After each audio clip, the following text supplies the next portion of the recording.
across the 24 hours of the day to provide continuous service coverage. Shift worker lacks a consistent recognition. Shift worker has been defined as company when at least a portion of shift occurs between 7 p.m. to 6 a.m.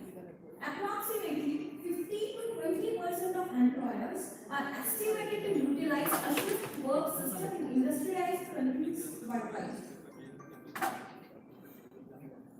Shift workers. Who are the shift workers? These are healthcare practitioners, medical and paramedical staff, and technicians, transportation and material moving occupations like aircraft, cargo handlers, airline pilots, co-pilots, flight engineers, traffic controllers, airfield operations specialists, flight attendants, ambulance drivers, attendants, bus driver, tractor trailer drivers, and other locomotive engineers and operators, railroad traffic controllers, industrial workers and supervisors, management occupation like industrial production managers, transportation managers, people involved in computer and mathematical operations, and various military specific occupation in all branches of military. What are the health problems that are associated with shift working? As we have seen that a lot of people are doing the shift workers, so this is a very important point that what are the health problems they are dealing with? Shift worker experience a significant negative health consequences and diminished quality of life as a result of shift work. It is a psychological problem. First and foremost is sleep disorder. Others are mood disorders, that is depression, anxiety, irritability, etc. Substance abuse, psychosocial distress, such as poor quality of life and work stress spillover. Neurocognitive performance, including adverse impact on attention and memory, and increased risk of accidents and error, both within and outside the workplace. Motor vehicle crashes, workplace accidents and errors. Drowsy driving and sleep-related transportation accident, either in a personal vehicle or as a mass transit operator. And what are the adult medical problems we are facing with? They are stroke, obesity, type 2 diabetes mellitus, rheumatoid arthritis, gastrointestinal issues, pregnancy complications, reduced fertility, and various types of cancers. First of all, sleep-related problems. Shift worker experience impairment in both sleep and wakefulness from desynchronization of endogenous rhythm of sleep and wakefulness. Tendency to sleep is regulated by an interaction between a homeostatic pressure to sleep and a circadian alerting signal that encourages wakefulness. The homeostatic pressure for sleep increases with each hour of wakefulness and dissipates with sleep. And the circadian alerting signal is regulated primarily in suprachiasmatic nucleus of anterior hypothalamus. As homeostatic pressure for sleep rises during the day, the circadian alerting signal also rises to facilitate wakefulness. And after the onset of sleep, as homeostatic pressure, sleep pressure decreases, the circadian alerting signal also then subsides. So first of all, we have to understand what is the circadian rhythm and how it is synchronized. The synchronization of circadian rhythm to 24-hour cycle is largely maintained by external and environmental cues. And what are these cues? Its main clue is the light. Light enters through the eyelid, through retinohypothalamic trail, and it goes to suprachiasmatic nucleus that is present in anterior hypothalamus nucleus. And where suprachiasmatic nucleus release melatonin as light is distributed. The natural light dark cycle is the strongest of the circadian regulator, and O40 stimuli are transmitted, and the action results in suppression of melatonin from the pineal gland. Means as soon as day appears, light enters into the eye, and suppression of melatonin is occurs. The central and peripheral melatonin receptor regulate the after-mentioned physiological functions. Melatonin levels are low during the day and then rise in evening to suppress CNS arousal and set the stage for the sleep onset. And what this suppression of melatonin is doing, it is getting us to get more energized, improving mood, and when melatonin release, it leads to better sleep. And the onset of daylight suppress that melatonin secretion, that is the signal to internal clock that it is a day and time to rise. growth hormone prolactin rises, and the cortisol just rises before we wake up. This is the cycle that is we stay highly alert at the noon, that is with the 6 a.m. fast increase in blood pressure occur, and we are highly alert. And as 12 p.m. there is a best coordination, and after it fastest reaction times and highest body temperature occur at around 6 p.m. After which high blood pressure and the melatonin secretion start, as it is going to be around 9 to 10 p.m. and deep sleep occurs, and that is the time there are or that biological activities are at lowest. Shift work will disrupt the sleep cycle, circadian rhythm, and slowly with other endogenous biological rhythm, leading to sleepiness and wakefulness is required, and insomnia during the main sleep period. And this leads to the main sleep period of 1 to 4 hours shorter, as 17% of shift workers were suffering from any mood disorder. As in our Korean factory industries, both sexes reported moderate to severe insomnia over the past months, and the risk of depressive symptoms were nearly 5 times greater than peers. And when it comes to India, various studies have been done on Indian Railway. One is that Salma and Rao performed study among railway shift workers, that were loco pilots, train guards, technicians, and office staff in India. Their result indicated that 49.65% of respondents reported stress. That's a huge data.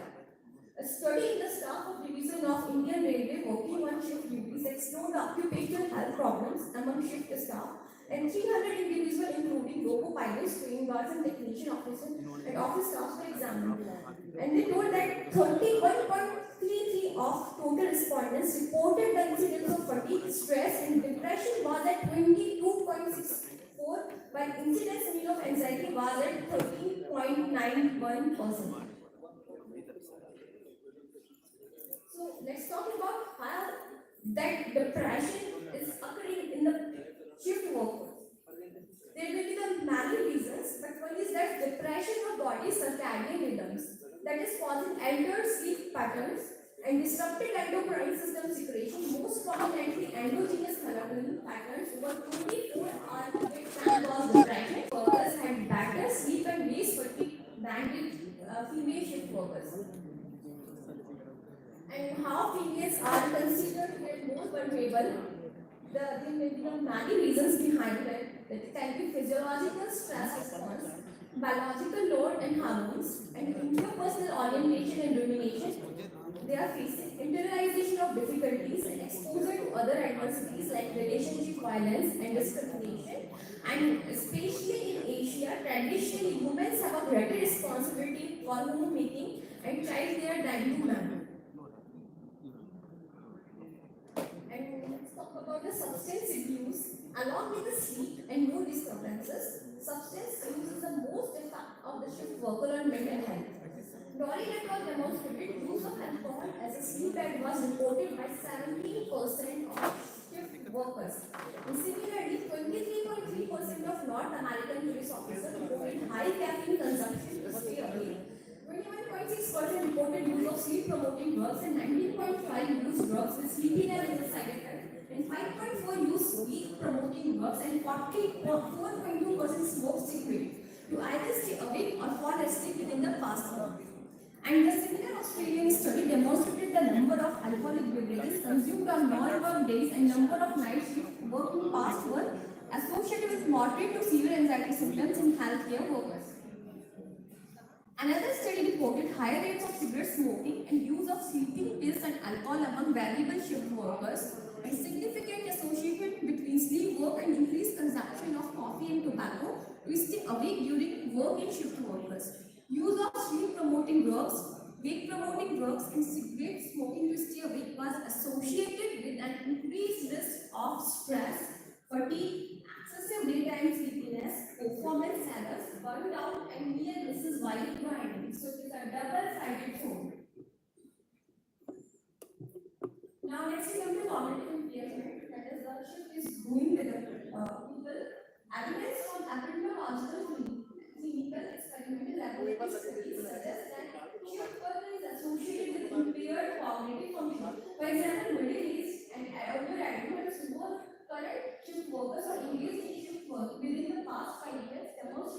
lowest score on a validated measure of executive function, that is failed making test.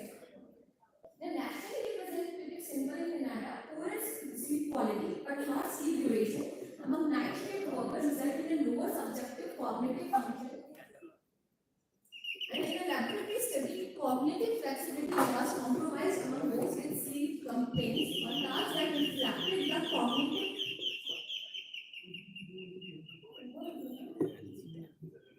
So time over गया? Other diagnosis, okay.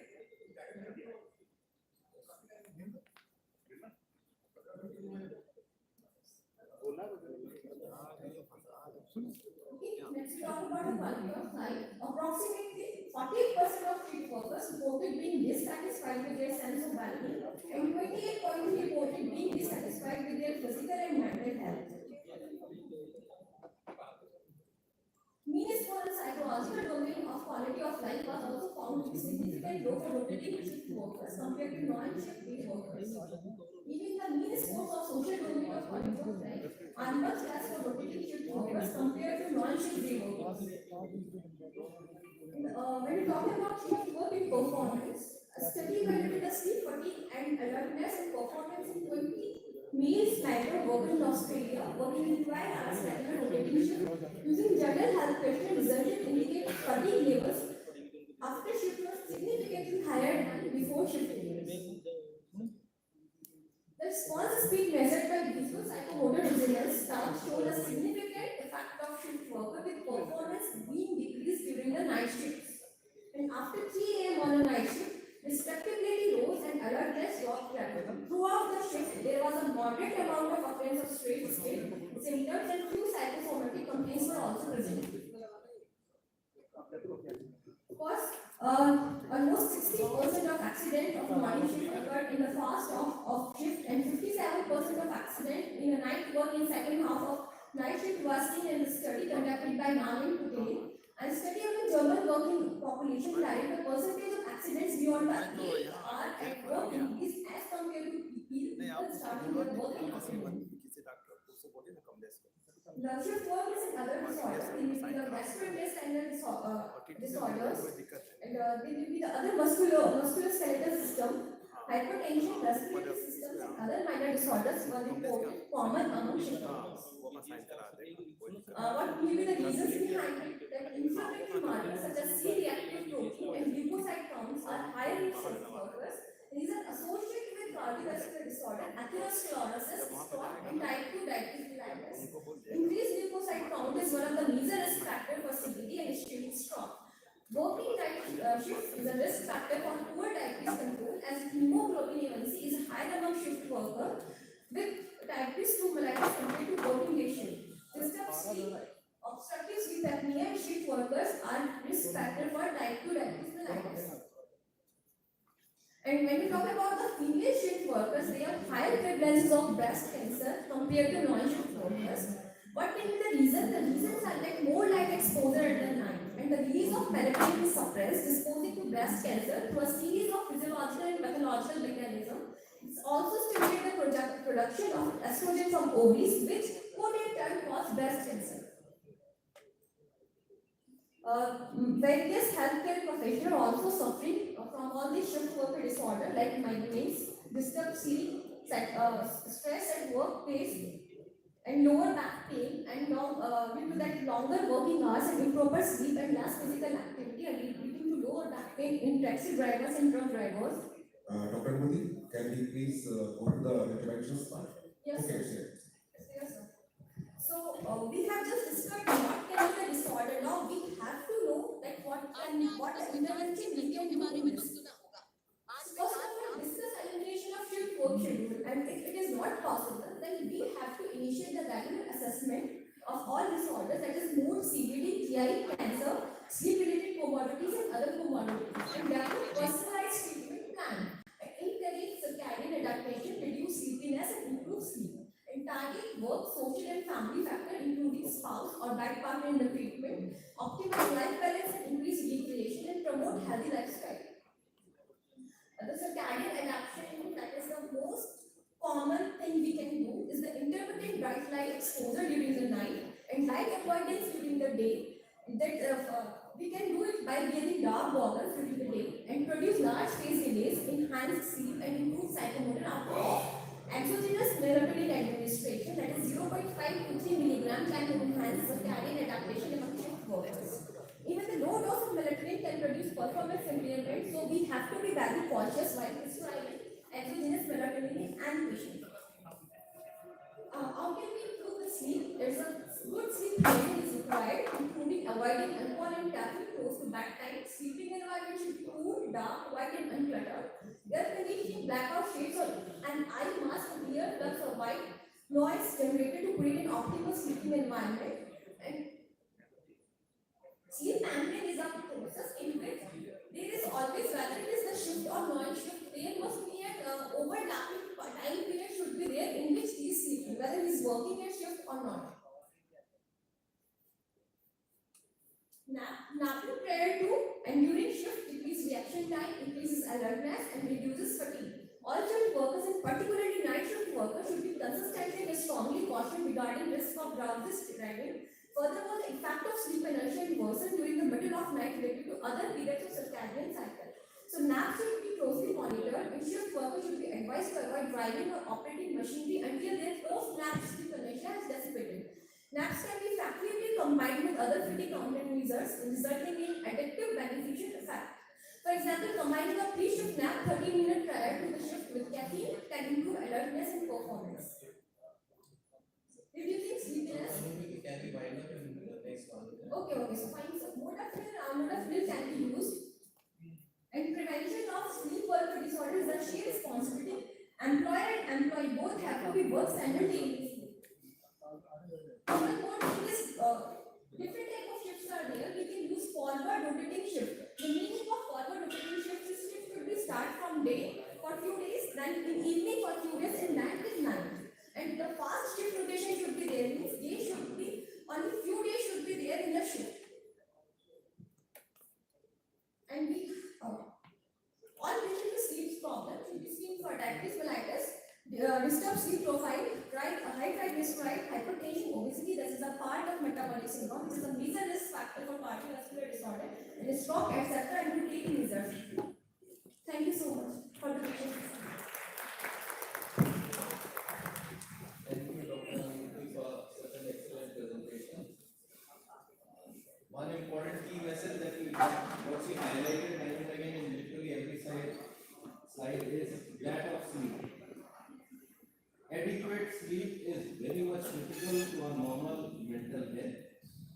She has described that in the context of shift workers. And the other concept that she touched upon is the work-life balance. Thank you for such a nice presentation. It was a very elaborate and lucid presentation. It was important because this conference, you know, that is conference of Indian Railways being the largest employer in all India, and a major chunk of employees working in Indian Railways have been working in shifts. So it's very essential for them to utilize the manpower in a very productive way, as well as to promote their healthy lifestyle for those who are working in night shifts or changing shifts. Thank you, Dr. Amity. I got one question to ask. Actually, in our hospitals, the paramedics are involved in night duties, shift duties. What will be your right suggestion to increase that? When shift workers cannot be eliminated, we have to take some measures. That measures can be improving the sleep hygiene. The sleep hygiene is like that when they are going from duty to the home, they should follow the sleep hygiene. They should not take caffeine that time. They should not take any other substance abuse. Their room should be quite cool and dark, and they should can wear the sleep mask and have to get sleep for at least 6 to 8 hours. And one more thing is like that. If they are not feeling to sleep that time, we can use some drugs like melatonin in the supervision of the doctor. And second thing is like that we can provide nap. If the two people are working in the night on the night shift, we can provide the system of the nap. Even the 15 to 30 minutes of nap in between that can enhance their health, and the medical checkup should be there. Routine medical checkup should be there. And if something we found, then we should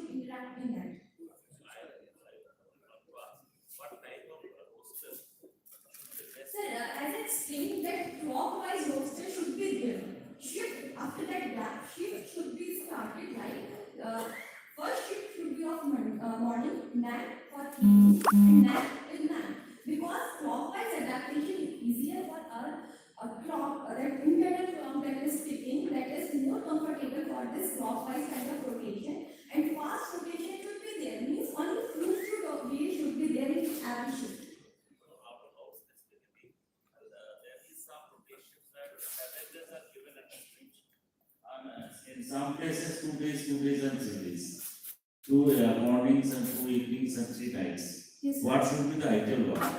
Sometimes they prefer the staffs prefer continuous 7 days, then morning 7 days and evening 7 days. What should be the ideal roster? That explained that was preferred by most of the shift workers. But in that management, I already explained that individualized thing we can prefer if they are asking for the same thing, because it is a shared responsibilities. Employer and employee both have to decide how to work forward.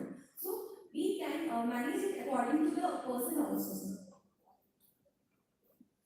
Thank you, sir. Thank you very much, Dr. Anjali. Please wait a minute, ma'am.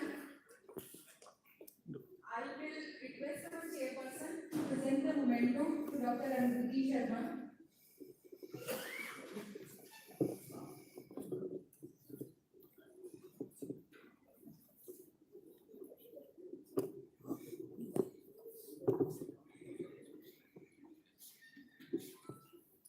The streaming of this session is also going live on YouTube, which link is provided in the conference group.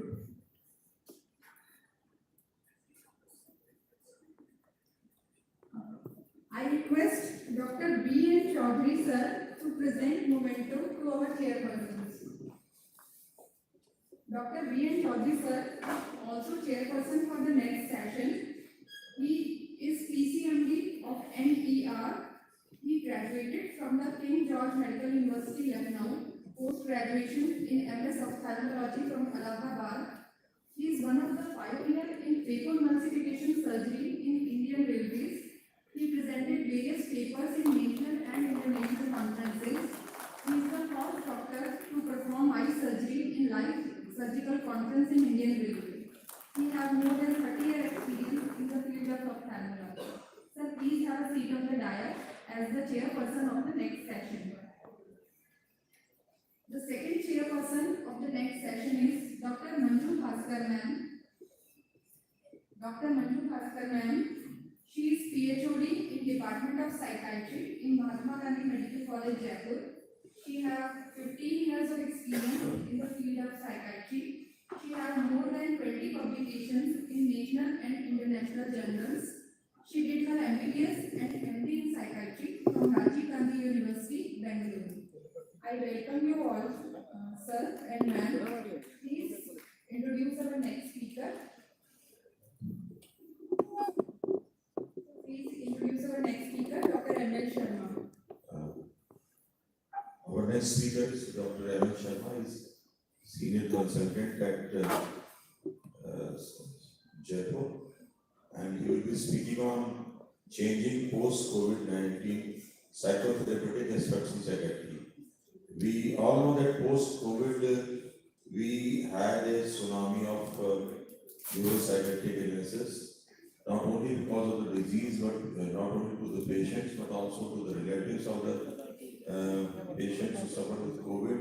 And also there were many persons who didn't suffer COVID themselves or their family, but because of isolation, quarantine, and economic recession, and many things which opened up in problems opened up in COVID-19. So they all suffered with neuropsychiatric illnesses. So I would request Dr. Sharma to continue his talk. And one request, please be kind because we are already late with our. Sir, I will follow your instructions. So thank you very much for introducing me with all audiences. Good morning, everyone. Good morning to my seniors. Good morning to friends, and good morning to all colleagues. So this occasion is perfectly organized. So we are all thankful to the organizing committee, specifically for conducting this kind of sessions to bring all the professionals at one platform and to discuss all the issues post COVID. So I honestly thank you to our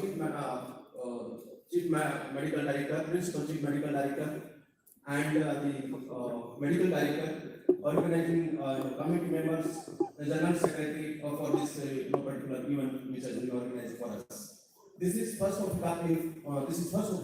kind. But definitely it will give us huge and a tremendous knowledge to share. This platform has provided, this opportunity has been given to us.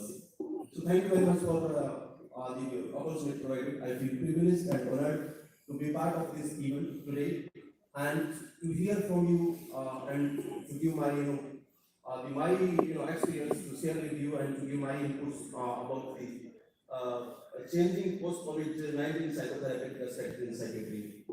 So you people all know that why this this changes are occurring. So when the changes are occurring, when we feel that changes are required or the changes are automatically happening, when do we feel? Either it is a catastrophic event happening around us in the ecosystem or the people living in the system, or there is something which we want to do better, that is deliberately done, that changes which are required to deliberately done for the better growth or for the better improvement system, either in the system or in the social system or in the political system or in the medical field which we are belong to. And we are practicing as a psychologist and a psychotherapist or medical health professionals, whoever we are. So definitely, since we are sitting here as a mental health professionals, that regardless to say it is a mental health professional or it is a psychiatrist or a psychologist, we are all mental health professionals and we have to integrate each other to give the better services to the society. Now, bring into your the knowledge to just refresh your knowledge because it is not any new the definition. We usually study during our studies and during our refresher courses also. The psychotherapy in these three elements are important. The first element is the client or the patient we call, or the second is the psychotherapist or the mental health professional or the counselor we call, and the third one is the relationship between these two. So these three elements are important. Now the changes, why the changes? Now we have to see the changes, how the relationship is built up, how the psychotherapist is delivering his the psychotherapies or the knowledge to transferring to the client or to the patient, and how the patient is getting that, and how the patient is improvising his stress level or his behavior or his other many problems for which he has been called for the psychotherapist or the psychotherapy sessions. So this definition itself shows you that what are the elements which need to be experiencing changes post this COVID. Now, why the COVID is require the changes exactly? Why this COVID? Because the COVID dilemma, the pandemic, rather you say, has brought many things into the social system. Because the government, the countries, in a whole country or in some specific area or some specific particular districts, the government is calling for pressing lockdowns, for stay homes, pressing stay homes. So in this condition, one side we are facing a problem of some infectious disease, viral infections. The other side, the government is telling no, you cannot go outside to take the treatment. So the other way is that. Now, what is the remedy available with us? What we can do? Now, this is identified that the people staying at home for a longer time. During the COVID and post-COVID also, some people face some, the prolonged illness also. The COVID residual symptoms for this disorders. The main symptoms they are experiencing. The still it is there also. Generally we say that okay, after 3 months or 4 months it will go, but still the phobia, the depression, the anxiety, and the PTSD, the post-traumatic stress syndrome, is still there in some of the patients or their family members. So that is required psychological or the psychiatric support. So the new ways were identified, and how these new ways identified and how the changes are occurring, which were not before this COVID. Now, still after COVID, now COVID has gone, but still that is in practice. Still that is in practice because people has been adapting to that. That is convenient to them. That is, the cost wise or the effect wise, okay, there are studies going on to ascertain that whether the online, one of my colleague, one of the speakers on the telepsychotherapy or telepathy or telemedicine, the online medicines, these things are still the effectiveness is to be determined. It is there because that was the need of the time that people are not going outside. So at some moment or some point of time they need some support, some psychological support or some psychiatric support they need. But after that COVID also people become used to with that particular practice, and still that is going on because that is an alternate available with them. Now effectiveness of this particular telepsychotherapy or online counseling sessions or online psychotherapeutic practices is still to be ascertained and understanding because there is a evidence. There are still evidences that the practice which is being happening online and mental health care services are under question about their effectiveness. Some of the studies say that effectiveness is brought down from by 7 to 10%. So still that is they are understanding, but still we are adapting. You see, application part has been discussed by one of my speakers, but the changes where the changes are occurring, which is not before. See, first change you will see. The first change is that the name of e-psychological support or e-psychiatry or e-mental health care or the digital mental health care or digital way of psychotherapy or digital way of psychological support, these were not there. So first stage is the evolution of the identity by digitalization. So this digitalization is giving boost up to the country's economy, that this word has come now. The e-psychiatry, the psychological support, e-psychotherapies, or the e-mental health care, or the digital mental health care, or the audio video way of giving psychotherapies or the psychiatric health or mental health support to the people who are in need of that. So one by one, we will see the changes, contextual changes, where these changes are occurring in psychiatry with respect to the psychotherapeutic practices.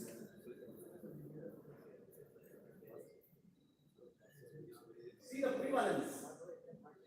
The earlier, as many of the speaker has told, that the prevalence, the rate of occurrence of the mental health problems.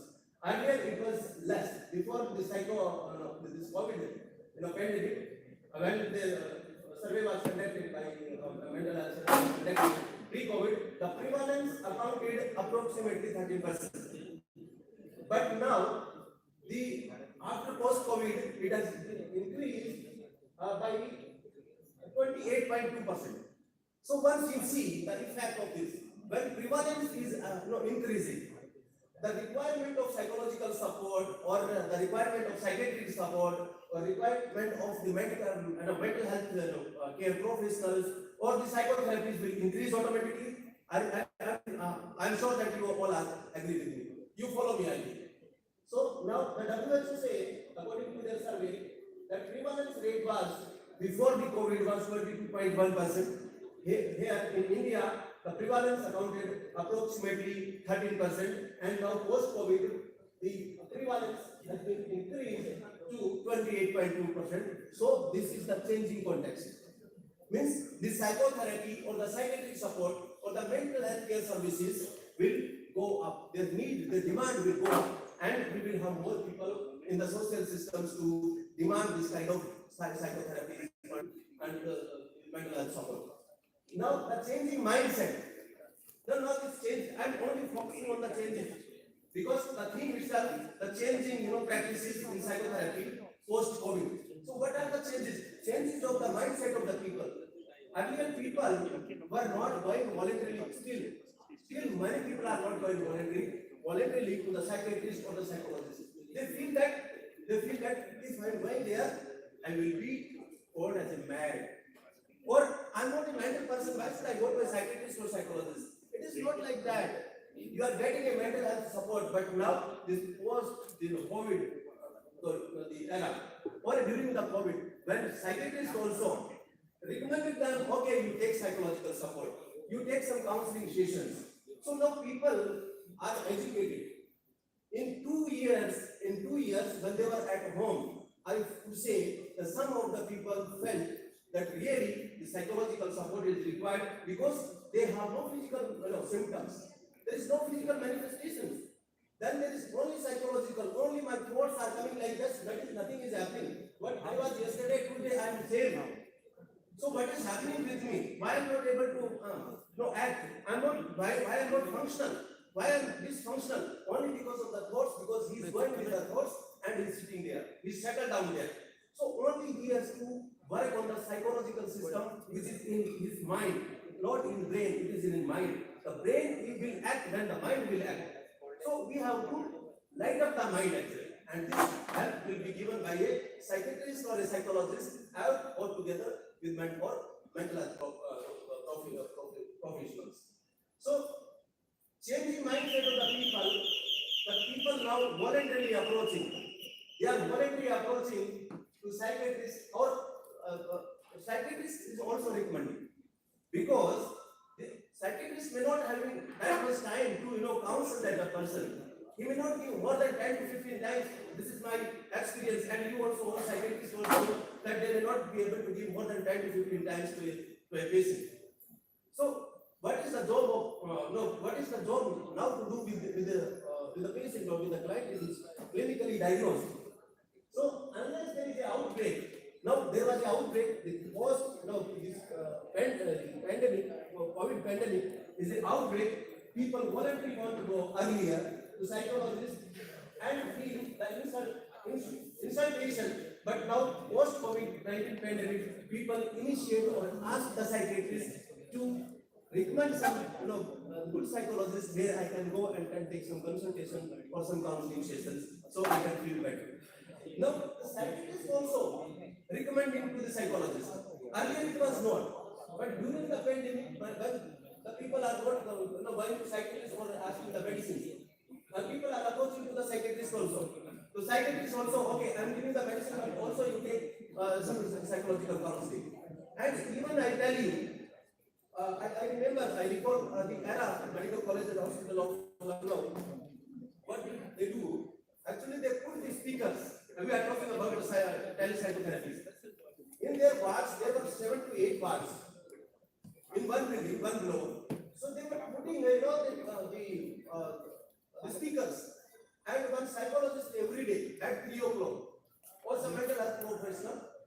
Every day he was coming at 3 o'clock, and she was giving psychotherapy.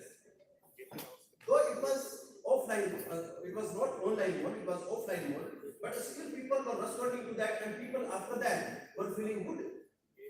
So people were feeling active, people were feeling functional after dysfunctional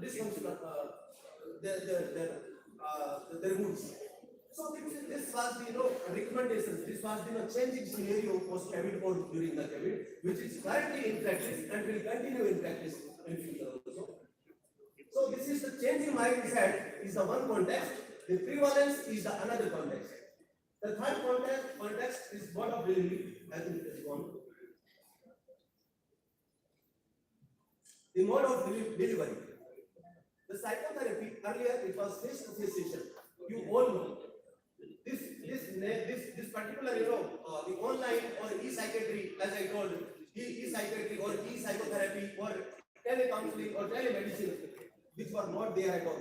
Though we had phones, we had this online the internet also, we had the Zoom also, we had the Google also, but we were not using that. Why? Because it was not in need.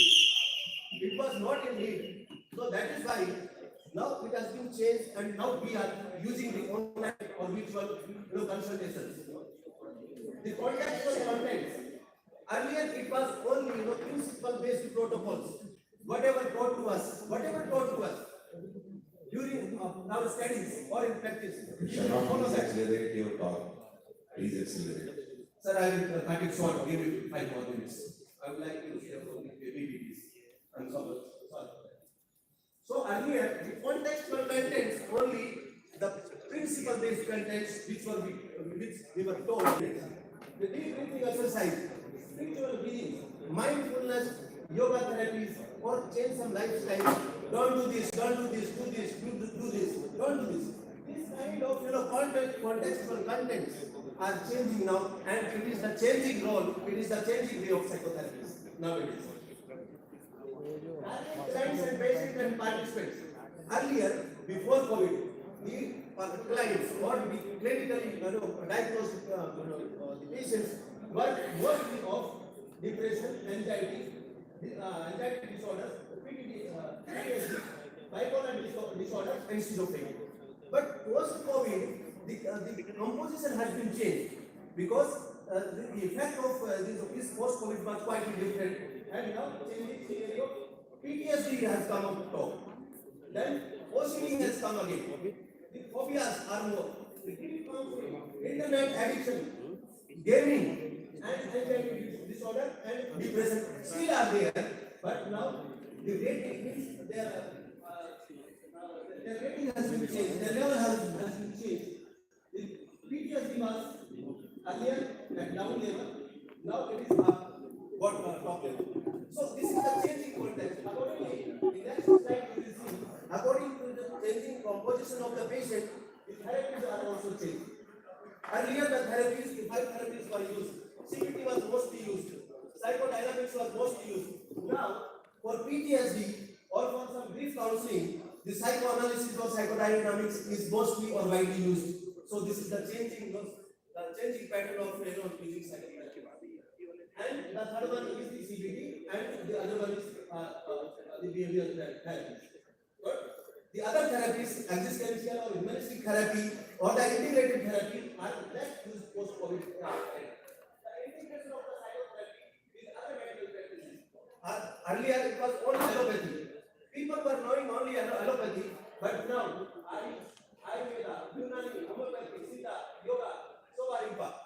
These are also into practice. Patients are going to them also. Okay, allopathy, I'm not going to take medicine. Okay, I'm not going to take medicine. I will go to yoga. I will go to naturopathy. I will go to homeopathy. They also recommend you please go to psychotherapists.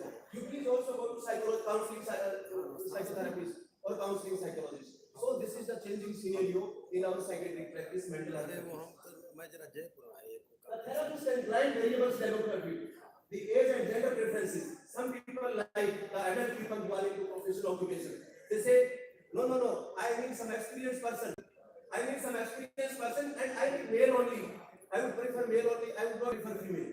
Some child may say, okay, I don't have any, I'm not deliberate, I'm not discriminate on the female or male. I'm okay with the female also if she is less experienced. But the adult with occupation who has to handle the family, the individual emotions as well as the workplace will require a male psychotherapist. Likewise, a other person also requires a male psychotherapist. Changing therapy preference, which I have already discussed.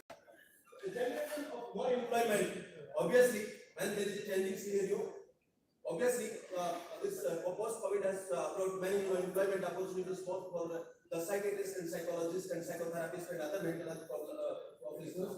So, demand of more mental health professionals, certain percentage of the population, and prolonged symptoms of illness or disorders has increased the need of psychotherapy and psychiatric practice.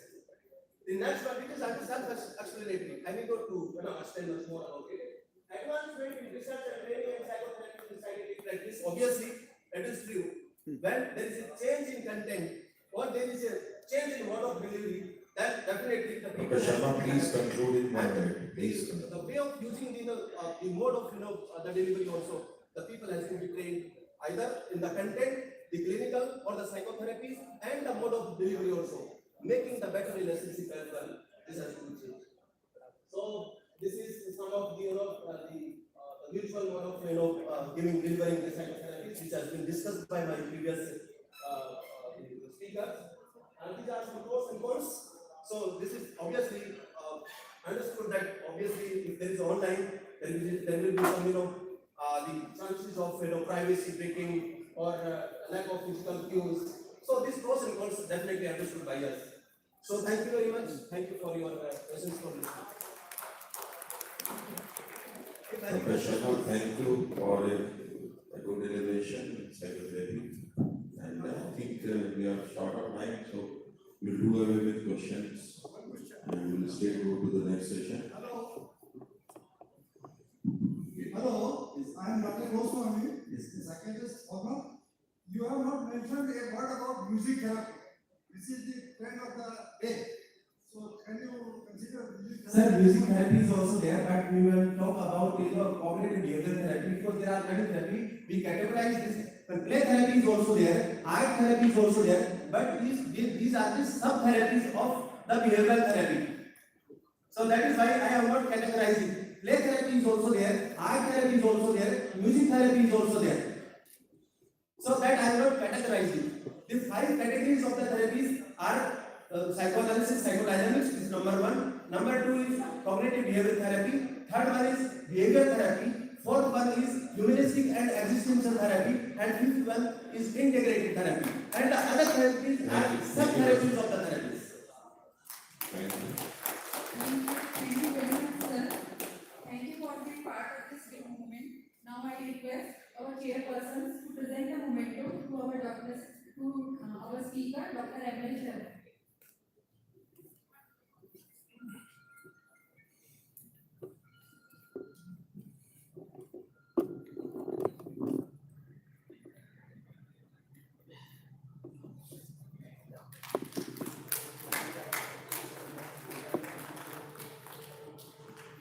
I request Dr. P.K. Savanthi, sir, PCMD, Northwestern Railway, to present the memento to our chairpersons. Thank you. Thank you for giving me this honor. Cheers for all this honor.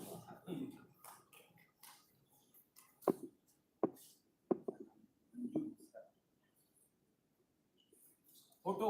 PCMD, sir, presenting the memento to Dr. Nandi Sir.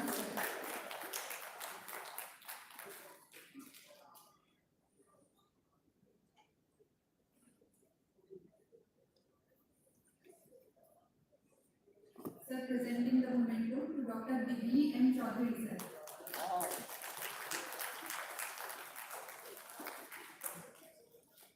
Thank you very much, sir. Those who want to submit the requisition for emergency quota can deposit it at the reception desk before 12. Forms are also available there. As we are running short of time, we will be continuing with the next session instead of tea break. I hand over the stage to my co-convener, Ms.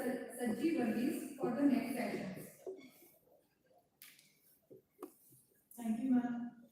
A very blissful morning to the assembly of distinguished guests, illuminating fountainheads, most prized delegates, and the valued audience. Now we will be starting with our next plenary session, the topic for which is mental health at workplace, awareness and advocacy for action.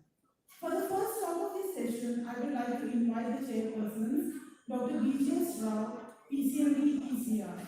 Sir has graduated from Odisha 1985 batch, worked in various divisions of railways as Southeastern Railway, East Central Railway, South Central Railway, and presently working as PCMD PCR. Next, I would like to call upon Dr. D. Sharad Babu. Sir is from IRMS batch 92, worked in Southeastern Railways and East Western Railways, presently working as CMS chairman. So please take a seat on the dais. The topic of this talk will be mental well-being at the workplace and unmet needs.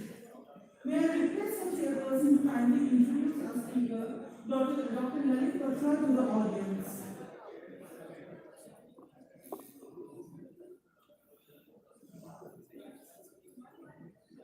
Our next speaker is Dr. Lalit Batra, who is a senior professor and head of Department of Psychiatry, SMS Medical College.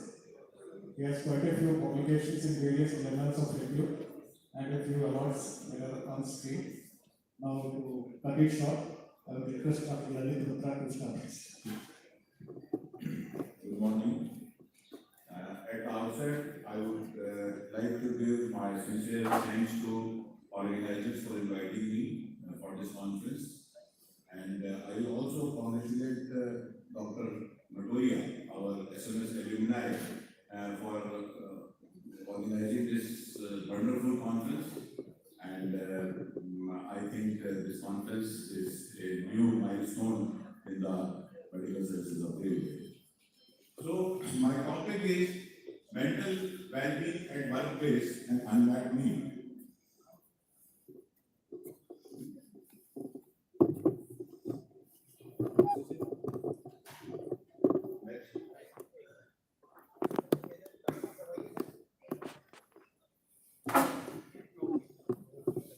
So what is mental health?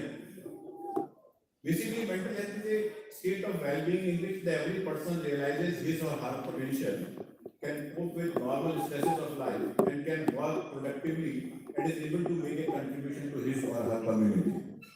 It is more than absence of mental disorder, and it is very well seen in our day-to-day life that there is no health without mental health.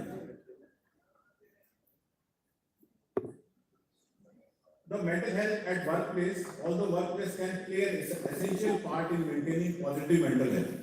Basically, when we go for a work, we spend 6 to 8 hours at workplace, and that workplace play a very important role in our life. And but similarly, there can be also a stressful environment that can cause mental health problems and even subsequently illnesses. So as far as the mental health at workplace is concerned, if there is a positive environment, there is a positive mental health, it subsequently increases the productivity. And if there are negative impact on your mental health, then it can lead to absenteeism, it can lead to decreased productivity, and similarly the higher work errors. And particularly in a place where in a railway, I think that negative mental health can give lot of problem with us, because if errors can be, they can lead to many big kind of errors.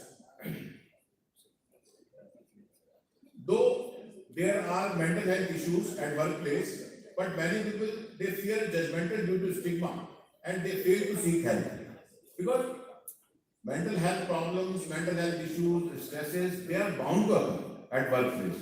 But important thing is, most of the employees, most of the even students at colleges, they don't go for the help, because they feel stigmatized about this. And because of the stigma, there is a 60% people suffering from mental disorders or mental health problems. They don't get help. So these are the few common factors for work-related stress. Why there is a work stress at workplace? So the important common factors are lack of support from colleagues and management, unsuitable demands being made of workers, gossiping and teasing, sexist and racist remark, intrusion of interpersonal space of employees, and lack of control over the work. Because you see, many times at workplaces, many people say, "अरे भाई ये काम तो इनसे कहाँ होगा? अरे भाई इनका दिमाग इसमें कहाँ लगता है?" So many type of sexist and racial remarks, they can also lead to this.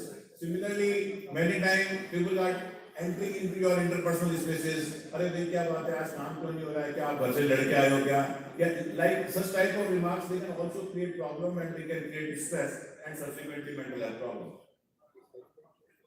As far as the symptoms of work-related stress are concerned, at organizational level, absenteeism is a big problem which we see in every industry, even in the railway.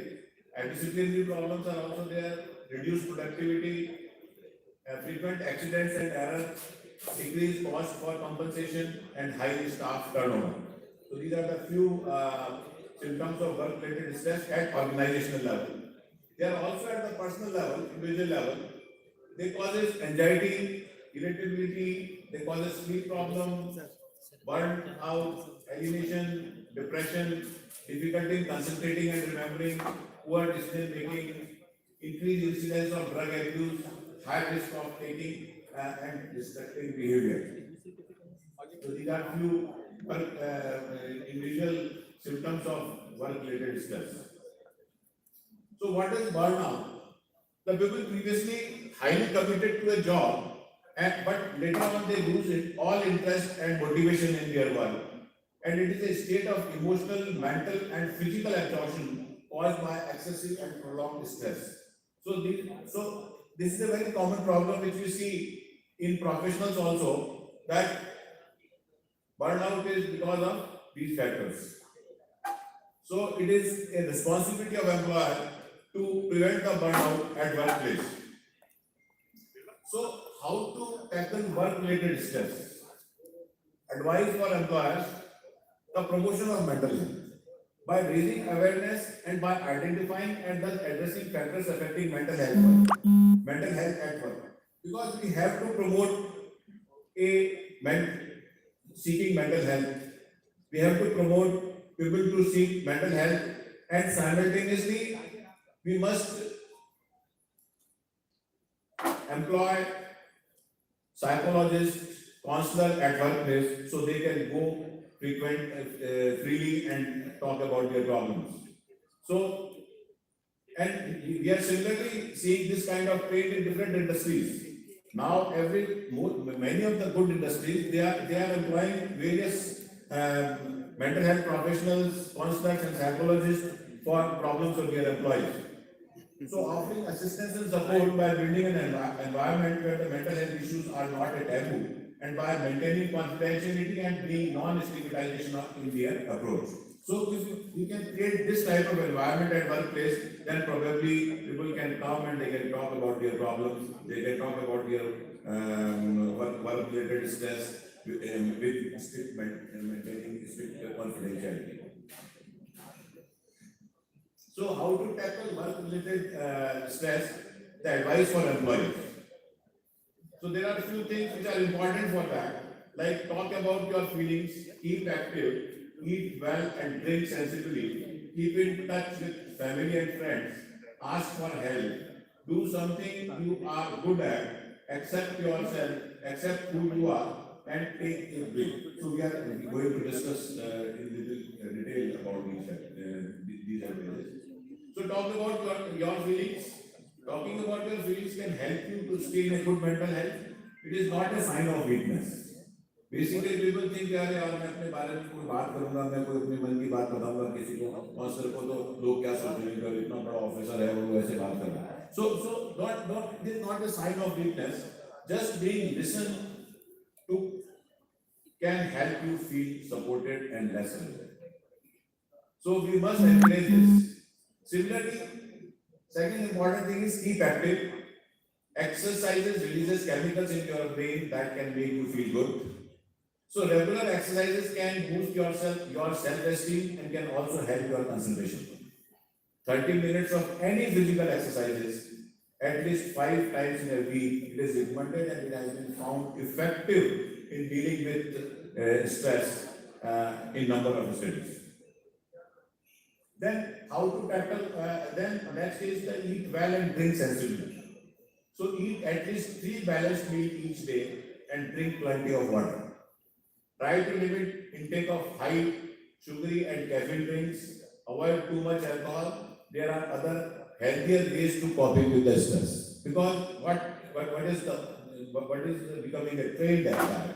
People, they work hard for 4 days, 5 days, and then they go for partying, they take excessive of alcohol. Even every day people take excessive alcohol to relieve their stresses, which is becoming a very a sort of habit these days, and which can lead to alcohol dependence and other dependence. So we must eat well and drink sensibly. Keep in touch with family and friends, because the strong family ties and supportive friends can always be helpful in the time of stress. They can make you feel included, cared for, keep you grounded, and help you to solve practical problems. Then ask for help. No one is superhuman. No one is superhuman who can solve all his problems. So if you think, if things are getting too much for you and you feel you can't cope with them, ask for the help. You can join a support group or find a counselor. Do something you are good at. Enjoy yourself, help beat stress. It can make you forget your worries for a while and change your mood. Achieving at something you are good at boost your self-esteem too. Accept who you are. We are all different. It is healthier to accept that you are unique than to try and be like someone else. अपनी identity को बना के रखने में हम जैसे हैं उसको स्वीकार करने में कोई भी जो है हमें शर्म नहीं होनी चाहिए या उसके प्रति कोई भी हमें ग्रजेस नहीं होनी चाहिए एंड अपने आप को in what ever way because we may be good at many other places where you think that others are not. So you accept yourself and feel good about yourself, boost your confidence. Take a break, give yourself some me time. A few minutes can be enough to de-stress you. Take a deep breath and relax. Go for meditation. A change of scene and a change of pace is good for your mental health. Similarly, the railway, which is one of the largest industry in our country, they are not free from work-related stress because there are frequent shifting of stress, there are frequent shifting job work. So there are few research also which are pertaining to railway. There is a study on occupational stress among railway employees with special reference to Pichu railway station, where it was found that the majority of employees feel stressed because of their work environment. Overtime causes the most stress and has adverse effect on their work. Similarly, the hypertension and tiredness are the most common symptoms which they experience. And then listen to music and spending quality time with family, it lowers their stress. One more study which was conducted by our dear alumni, Dr. R.S. Maturia, along with the Dr. Sanjay and others. So the occupational risk factor of common psychiatric disorder among railway employees, a descriptive study, which concluded that the depression, anxiety, and somatoform disorders are most common among outpatients. Risk factor of common psychiatric disorder includes shift duty, stressful working environment, work experience, more than 20 years, non-executive time. And there is scope for psychiatric intervention which can also have both therapeutic and preventive impacts. So these are the few studies which are particularly relevant in the railway. And then thanks you all for your patient listening. I conclude here. Thank you, Dr. Batra, to be finishing within the time. Any questions? It is myth or reality that psychiatrists more suffer from psychiatric problem and especially suicidal tendency. It is myth or reality that psychiatrists more suffer from psychiatric problem and especially suicidal tendency. That is there because they refrain ourselves from seeking psychiatric help. That is the one reason they don't go for the help. They think that they know everything. They have solution of every their problems. While other people will think. Again, the stigma comes in between.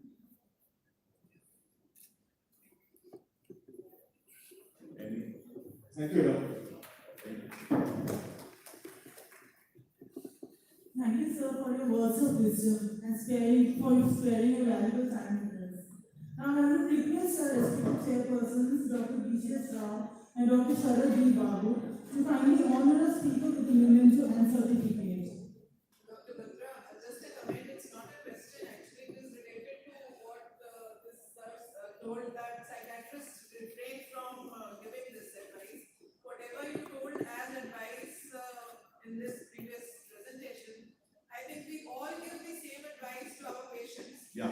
But we ourselves as physicians don't follow. So any specific tips so that we get motivated to follow those practices? Same tips, madam. There is no specific tip. You just follow it religiously. That can solve your problem.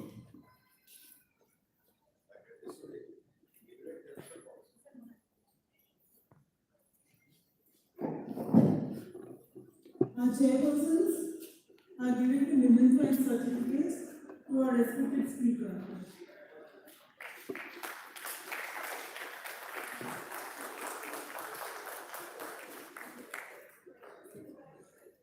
Now I will request our MD sir, Dr. P.C. Meena, to kindly honor our chairpersons with the memento and certificate.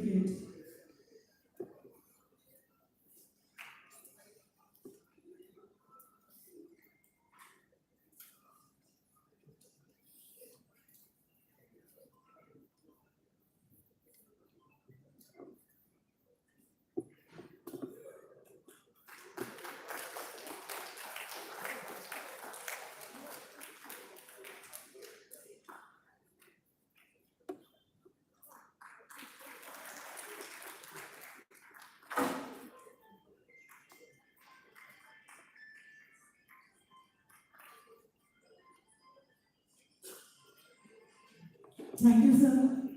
The next part of this session is how to ensure mental health of women at workplace.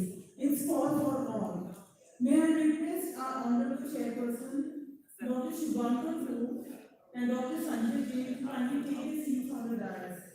Dr. Shubhankar Prabhu graduated from Kolkata Medical College, MS in Ophthalmology from Regional Institute, Ahmedabad. At present, CMS BUR in Eastern Railway and also working as ophthalmologist in BR Central Hospital. One of the pioneers in surgical ophthalmic work in Indian Railways. Also Secretary of Indian Railway Ophthalmic Association and Secretary IRHS Eastern Railways. Sir has performed various live surgeries and publications in national and international journals and also working as DNT teacher and guide. Dr. Sanjay Jain is a senior professor and ex-superintendent and HOD Department of Psychiatry, SMS Hospital, graduated and postgraduated from SMS Medical College, 1977 batch. Experience of 37 years in the field of psychiatry, one of the pioneers in the field of psychiatry.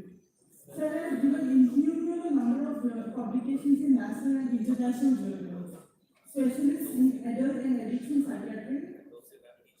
Sir is the teacher, Dr. Sanjay Jain is the teacher, mentor and guide of the organizing secretary of Indian Railway Psychiatry Conference 2022, Dr. R.S. Madhuria.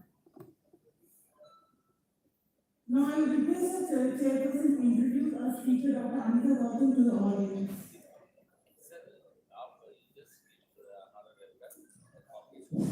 I invite Dr. Anita Gautam to speak. As you can see, she has been a chairperson of the Young Psychiatrist Committee, she's a member of the Media and Mental Health of the IPS Committee, and she's got more than 100 publications, and she got a lot of awards in Nari Samman Award and others, and the rest of the things are up there on the stage for you all to see. I would rather proceed with the discussion. Good morning, sir. Good morning, everybody. And thanks to organizing committee for calling me here. My presentation.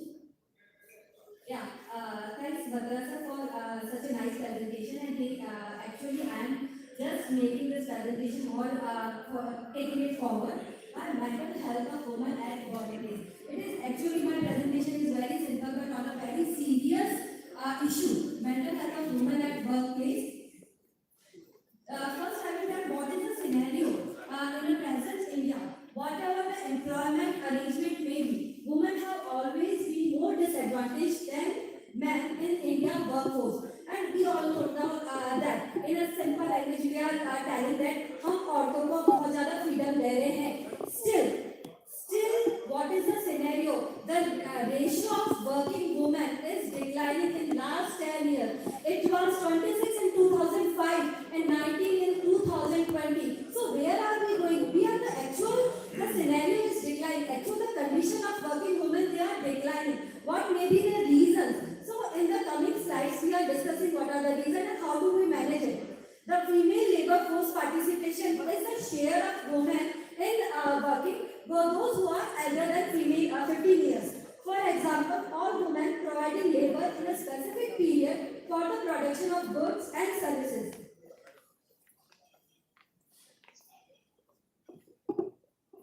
4 in 5 working women, that is 85%, said they missed out the opportunities because of their together because they are female. According to the State of Working India 2021 report by the Azim Premji University, the number of women who quit their job is alarmingly high. That is more than 50% of women quit their job compared to only 11% of men. Only and if we see what is the scenario in the working condition, 27% of management roles they are currently held by the women. 60% of women experiences biases at work, deliberate or not, making it harder for them to get hired and promoted. And this negatively impact their day-to-day work and their mental health. And if we actually work on this condition, we can actually raise our USD 770 billion to India's GDP by 2025. So it's actually important to work about mental health of women in the working place. So in long term, it can actually increase our economy. Mental health challenges can affect everyone, maybe a man or woman, but actually it affects more women because it affects women face 2 to 3 times greater risk than men for experiencing common mental disorders like depression or anxiety. Reason may be many, maybe hormonal changes, maybe lack of family support, maybe domestic violence, maybe more. Women are more likely to internalize negative experience than comparison to men. They are more likely to externalize them, and statistics shows that those women in full-time jobs are nearly twice as likely to have mental health problems as men with full-time jobs. Now, the working condition and environment have a great impact on the mental health, and equally low and negative mental health can impact their ability to perform in their jobs. So what are the reasons? First reason, obviously occupational stress, work or home stress. This is called as occupational support. आप अगर काम करना है तो आपको पूरा काम करने पड़ेगा. आप औरत है, आप you are female. It's not like that you are giving any extra advantages. So between these oscillations, there are social expectations to match up and the constant anxiety of keeping up with the demands of both at the home and at the office work. Knowing that the slightest error can cost us so much more. Most women find themselves juggling responsibilities at home and outside, and it actually increases their emotional burden. It has a negative impact on their mental health.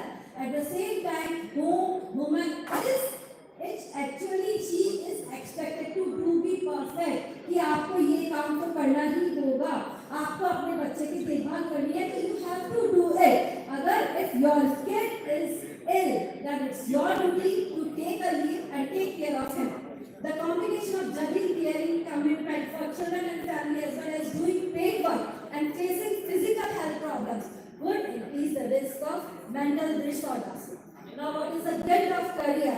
Now, actually, if a woman, if a female is going out for a work, because of the society mentality and because of the brought up, she has a constant guilt. If I'm going out, who is taking care of my child? I am not giving proper time to my family. I'm not taking care of my kid. Who is going to feed him? So much of guilt is there. And in the present scenario, if a male is want to take a 1 hour break after office hours, it is okay with him. Nobody is going to ask him कि आज आप 1 घंटा late क्यों आए हैं. But a female, if she want to take a break 1 hour after her office work, she has to think a lot. Who will cook the food and who will take care of my kid? Who will make them to do their homework? So she cannot even take a break from his office. She has to think a lot. She has so much of guilt, and that can add to a negative impact on her mental health. Finding me time, it's out of question. There is no me time for a working woman because for every me time she has a constant guilt. Now it is I am enjoying, then what my kids are suffering, my parents are suffering, my in-laws are suffering. So there is no me time for a working woman. And India, the constant question, you are not the breadwinner of the family, so there is no need of working. If you are working, it's your choice, then you have to cope up with that. Negligence of well-being. She is doing at the home, she is doing at the office, and she is neglected her physical health at all. She is not taking proper food. If she has to rush to office, the breakfast, she may skip her breakfast. I will take everything at the office. Or she may, if she cook food at the home, she will first prepare food, feed her kids, and then only she will eat. So negligence of well-being is there for every working woman. That is lead to negligence of well-being with sacrifice made of body and mind. Sleep disturbance, we all know. Sleep disturbance lead to the dopamine disturbance. And dopamine is our positive hormone, and disturbance in dopamine lead to mental disorders like depression, anxiety, and schizophrenia. Self-care is not being selfish. We have to look, self-care is not being selfish. It is being empowering oneself. It's imperative to be able to have nurturing relationship with oneself.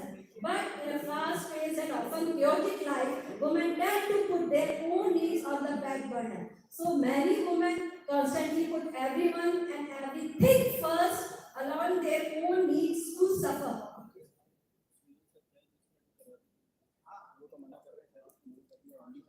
Gendered work expectation. This study shows that actually at an office work, men are preferred and they get more income, they are paid more than the female counterpart. So they have the expectation, you are a female, you are not going to work late at the night. You don't have so much of capability कि आप हमारे office को बहुत ज़्यादा promote कर सके. So the study shows that 22% of working women in India feel that their company exhibit favoritism towards men at work. Along with that, 85% of women observe that they are missed out their raise, their promotions or salary hike due to their gender. When compared to men in India, 37% of women says that they receive less pay than their male counterpart, and 21% of men who feel the same. These work and gender-based expectations are even faced by the working mother, because 69% of them said that they face discrimination. Sexual harassment. It is actually a very serious topic, sexual harassment. In the office, it is a general scenario. It is a harmless flirting. What harm it is doing? And if we are staring at somebody. But no, actually this legal sexual harassment is a legal concept developed originally to address a particular type of sexual discrimination. Unwelcome behavior of sexual nature that makes someone uncomfortable and unwelcome in the workplace. And by focusing attention on gender rather than their professional qualifications. Verbal behavior like sexual jokes, sexual comment, or non-verbal behaviors like whistling, gestures, and even staring is come under the sexual harassment. And how to manage. Now these are the reasons and how we manage this our mental peace and practice mindfulness, as Dr. Batra have earlier said a few tips and gives a very useful tip how to manage our peace of mind. Few of them are practice mindfulness, accept what you are and surrender conditions in a better way, in a good way. Find something you can lean on, maybe your group or maybe faith, meditation, your family, your friends. Cultivate a tribe, a group, a social group, which have a same thinking and liking, and find other women who are facing the same issues, sharing whatever you are feeling, because sharing actually decrease or actually ventilate out your emotions. Recognize that you are not perfect and nobody is perfect. Bring that picture perfect image. Recognize that it is okay for people to have opinions that differ from yours. Don't take it personally. Take time for yourself. I know me time is very difficult for a working woman. Still we need a me time for ourselves. Madam, 2 minutes more.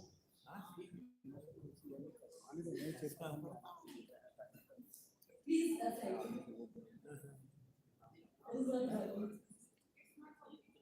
yes.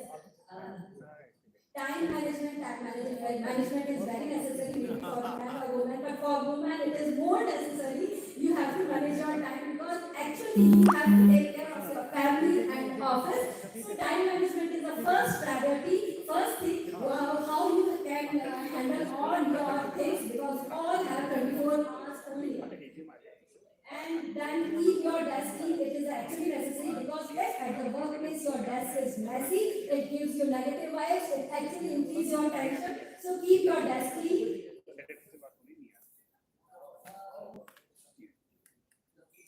What do you think?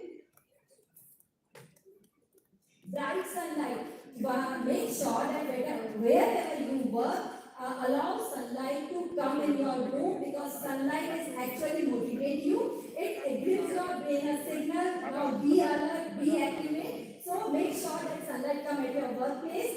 Keep any eye catcher at your table. Maybe it's your family photo, maybe it's your motivational quote, or maybe a pot with the flowers with fragrance and a beautiful picture. Anything. What motivate you? Brain image of picture perfect. Make sure nobody is perfect. We are humans, and humans has flaws. So nobody is perfect, and you don't have to be perfect for every time.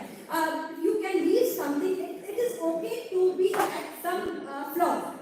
Music, as I have already told, that music therapy is actually good. You can work with your listening music, whatever your favorite music, yoga, pranayam, deep breathing. It actually signals and calm your mind. So it is a very good habit. And 5 minutes. And in fact, you can do deep breathing even at your workplace. Now, this is what a person can do. But how employers can support women's mental health? Prioritize mental health. The success of company depends on the well-being of employees. So they should prioritize some policies. They should imply some policies which work on the mental health of the women. Happy employees are more productive, and they can take your company to great success. Support groups, they should create such support groups in the office, so all women can share and care and listen their colleagues and vent out about their feelings. So discuss salaries and role requirements openly in the company, so there is a transparency between the team members, and this helps women understand their role expectation and how their salary matches up to the man in the team. Identify opportunities for the women at work and giving them a fair chance at leadership roles. This can be done by listing the roles of responsibility in the company and choosing an equal number of men and women who are suited.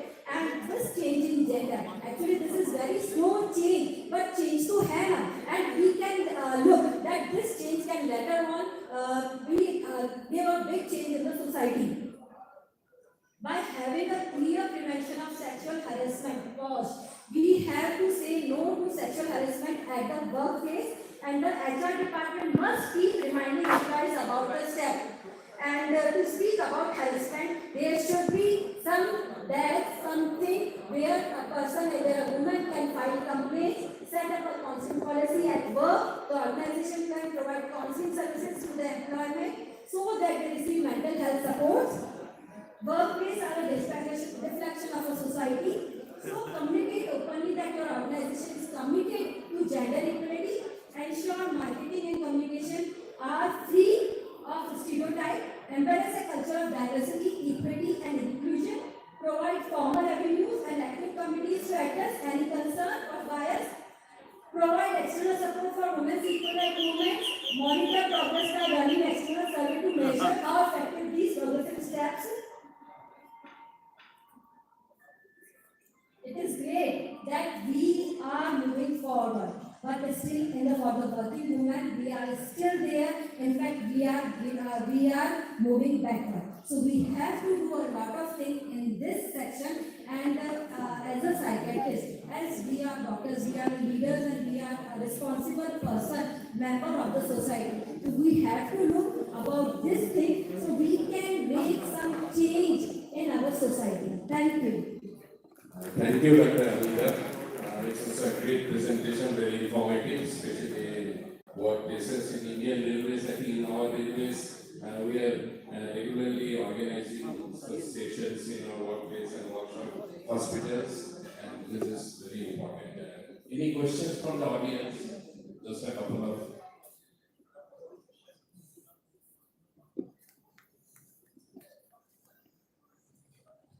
So thank you. Thank you, ma'am. One question, I will begin with this, sorry. Is there any research in this that these working women, prevalence of nagging in working women is more than the housewives? Prevalence of nagging amongst wives is more in working women than housewives. Presence of nagging is more in working women. Is there any research on that, or you have got any data? Sir, if you are asking that nagging is a feature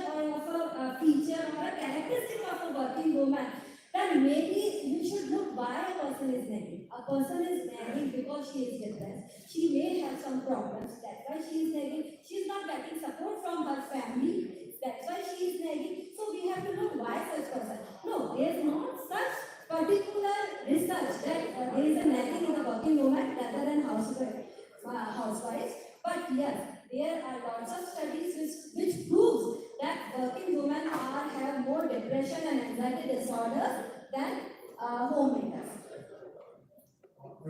Thank you, ma'am, for sharing knowledge with us. Actually, in government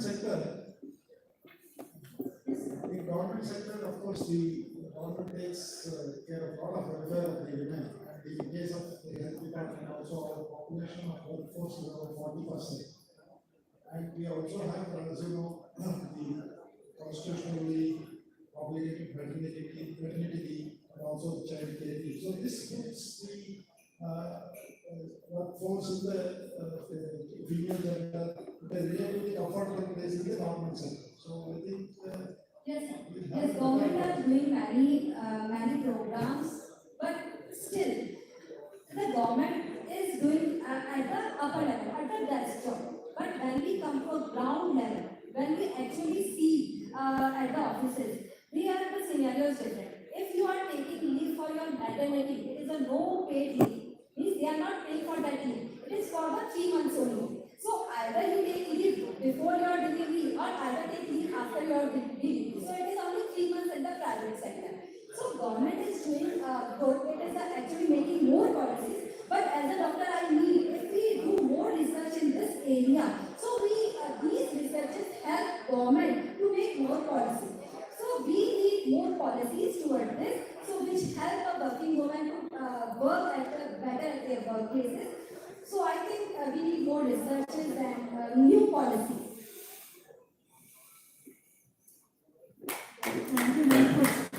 Thank you, Dr. Ami. I'll just have a word, please. I think we made upon a couple of points that you just asked. The idea was how to improve mental health at workplace. So basically, that is what probably things like these can start from railways, where we can have more leisure hours for working ladies, and we can have separate places where they can have their freedoms. And then you can always have counselors and people where they can discuss their problems. Everybody has family problems. Everybody, whether it is a male or a female, has a dual responsibility. And everybody, the basic idea is how to teach to switch on and off. You cannot carry your home problems or your office problems home or home problems office. And that is what we basically have to learn or to teach people who are having problems at workplace. I would like to thank Dr. Anita, and I would like to... Excuse me, sir. I would like to thank Dr. Matoria and Dr. Samantre for inviting us. Yeah, somebody said something. Excuse me, sir. There is a small correction to the speech of Dr. Gautam. And maternity leave are paid leave both in government as well as in private. Maternity leave are paid leaves. Yes, sir, it is paid leave, but many private sectors, they are not paying. It is a no paid No, leave. madam, it is illegal. Totally, it is illegal, and no employer can deny any woman when she is going on maternity leave. I am not able to see you here. Sir, actually, it is a no paid. Thank you, sir. Thank you. This is a small question. Now I respect our respected chairpersons to kindly honor our speaker, Dr. Anita Gautam, with the memento and certificate.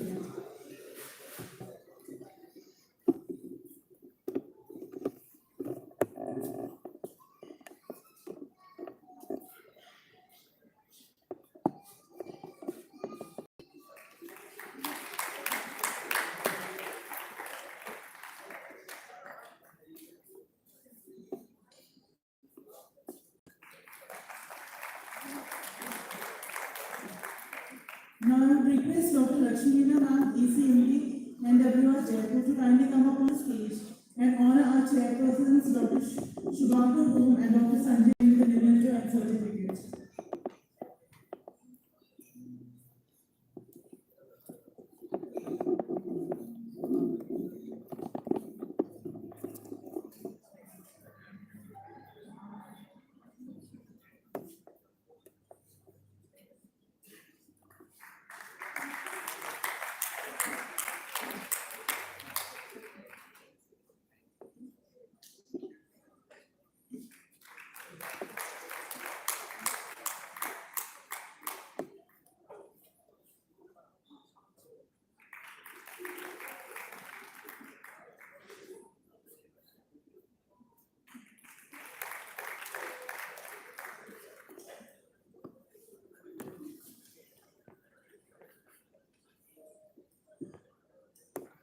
Now I would request Dr. P.C.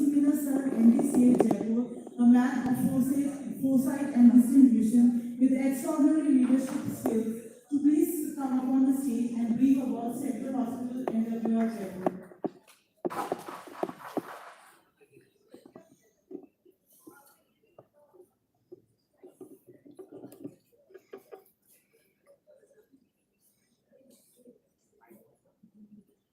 I like to welcome our MD sir. We planning, we have AM sir on this conference. We want to present a little information about Central Hospital on this occasion.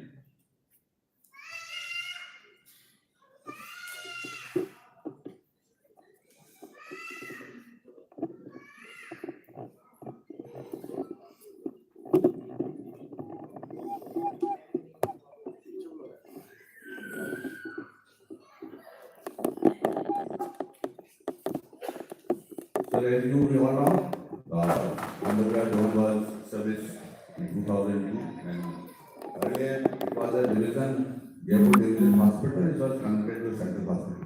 So this is the old building, the indoor and OPD. This is a new building, the Central Hospital presently, we are functioning this unit, which was inaugurated 26 January 2017. Our journey of last 4 years, visibly changing role and changing services to underground beneficiaries. We shifted fully early 2017, our bed occupancy earlier, 118, which is 150 beds. Right now we are operating 150 beds. It grants few information just to update senior officers. 150 beds is fully, all beds are oxygenated, central pipeline is available. 7 ICU beds we are managing, 7 ICU beds. Hemodialysis facility 3 machines, we have 1 more machine under process. Round the clock emergency services, 20 cabins for the staff and officers, the 10 deluxe cabin and 10 semi-deluxe. These are some photographs of ward, ICU and LT units. Few more information, 5 well-equipped model of theatre. 4 are functioning, 1 is under process for urology, which is already our work has been sanctioned. 2 maternity issues, well-equipped physiotherapy unit with all the machines. 1 well-equipped dental unit. Round the clock laboratory and radiology services. Availability units, blood storage center is already inspected, shortly we get a license. This is our theatre, 4 working theatres. Dental unit, full-time on senior DTS is available. Already we have a 1 part-time dental specialist is under process of. Earlier we had HLS, now we have engaging part-time dentist.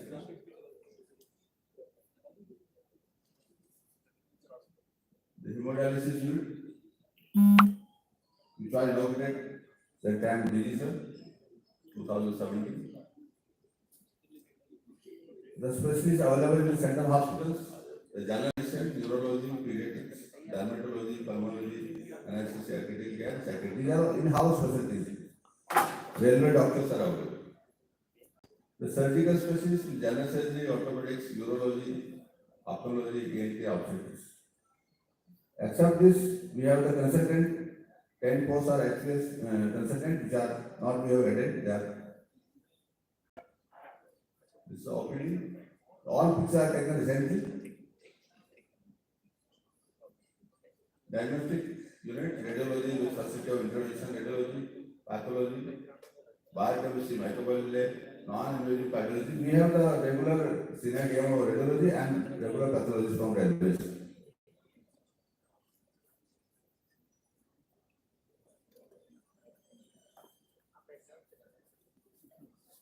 We have available the eco and KP. Other facilities just for update, all bed connectivity center, gas pipeline, PSC plant is available, blood storage facility, HIMS, CCTV monitoring system, hospital kitchen, in-house, biomedical waste disposal, including SPP, firefighting system, green hospital, treatment rating. Average our operators, average of 1200 per day, which was increased from earlier before Umid implementation. Average IPT 1100 admission per month, which is almost 60% increase from last 4 years. Average length of stay 2.2 days. POR is 98%. We are practically operating 170 bed right now. Of course, sanction 150 bed, we are operating the 170 bed right now. Average 250 surgeries per month, 60% in last 4 years. Average 30 surgeries per month. We have 3 gynecologists, including all emergency surgeries. 0 maternity mortality. Average 150 hemodialysis per month. Surgical highlights. Our surgical team is doing very good work. We have started urology surgery after the joining of the last 6 months senior DM of urology, onco surgery and plastic surgery from the case-to-case consultants, joint replacement and arthroscopy in-house. Most of the general surgery done laparoscopy by our DMO surgeons, laparoscopy gynecological surgery by RS doctors, 100% cataract surgery with phacoemulsion and all intravenous injection given by our IRS doctors, where we have 2 senior ophthalmologists. Average 800 USD per month, doing by our senior demo radiology. Average 2000 radiology investigation per month, which is 70% in the last 4 years. Average 50,000 lab investigation per month. Our lab is fully well equipped with all the equipments and machines are in-house. Additional services this year, urology, additional urology services leading to in-house urology surgeries, and we are in the process of fully functioning urology unit. We have planned it. Already we got sanction from the radio board and tendering process for the upgradation of the urology units. 3.6 crore fund we got sanction and under the work from and tendering process. Recently we joined the one urologist, ADM urology, who has done the AM. And we joined last month, so we have added these knowledge services. We have planned for the next generation to see DNB medicine with third batch joined this year already.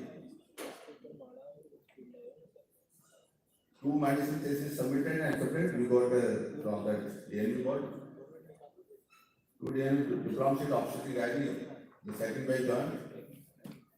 The surgery plans already we sent the proposal is under process of expecting shortly. We got a sanction from the division. Regular academic events we are conducting in the hospital. This is the first nursing conference we are organizing. This hospital also very well managed the COVID period and excellent, appreciated by all the administrative team and our beneficiaries. That time 100 per day isolation ward service during the COVID pandemic, and which was occupancy was more than 100%. The peak second wave, 14 bedded COVID-19 ICU functioning that time. The invasive and non-invasive ventilators round the clock. Round the clock radiological laboratory investigation in COVID-19 unit, including portable X-ray machines. Exemplary performance in a vaccination done. We have covered railway beneficiaries as well as the outsiders. Zero mortality of the healthcare workers during that period. We have planned for the future. Hospital building by the 3rd floor, we have already sent the proposal under the works program, expecting to sanction. 50 bed proposal already we have got admission approval from PCMD sir, but it is already in the process for how to plan it. 50 bed expansion, expenditure, everything. We send the file to the finance. This will have extra PGC. We have the faculties, doctors are available. So we will start the few more DMB, ophthalmology, community medicine, like that we have planned. Urology and renal transplant, what is, we are thinking we will complete this work by the March, and we have planned for the all We are planning the one of the best urology center in Indian Railway. That is our plan. Cath lab, already is a file in process of keeping out, but we have not finalized it yet because we are assessing cost factor analysis. This proposal already we got a sanction of the one CT scan through SBF last year, but it was not been still procured, but we have proposed this 128 CT scan machine under process. In-house cardiology services by outsourcing like ASI, that is under planning. In-house vitreoretinal surgeries, and will keep adding for our beneficiaries. So welcome all delegates, enjoy your visit to Jaipur, Team Center. Thanks very much.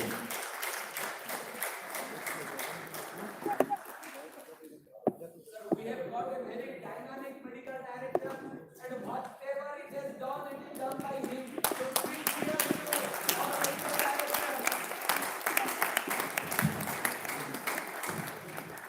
Thank you, sir, for the wonderful, precise, and to the point presentation on Central Hospital, Jaipur.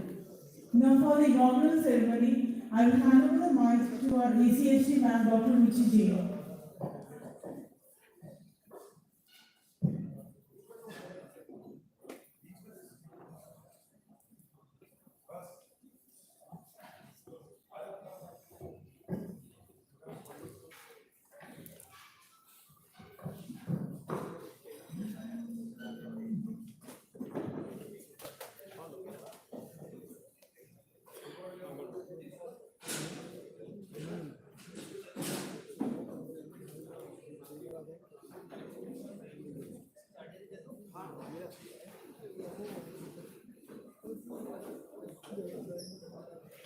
आप कभी आइए तो हम बात कर लेंगे, अभी तो हम जरा जयपुर आए।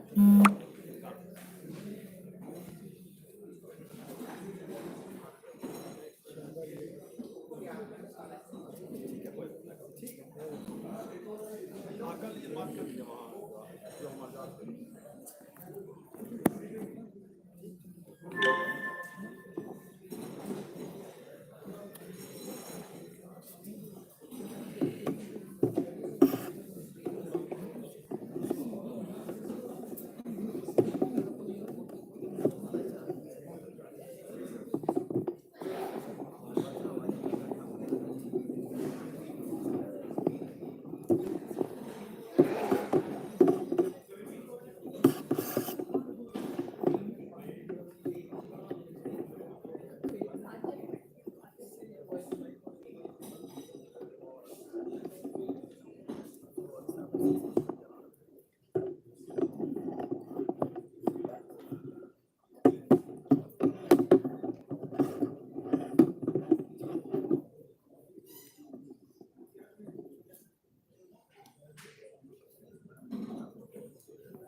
Good afternoon all.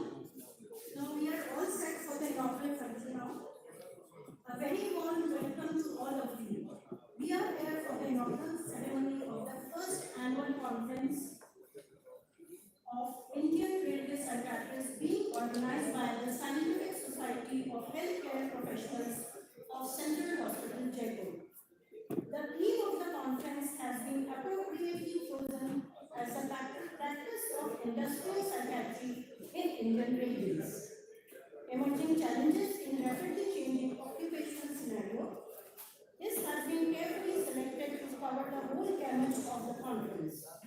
Along with the pathological and operative slogan, let's revise, review, restructure, and rationalize our knowledge, attitude, behavior, and practice to improve patient outcome.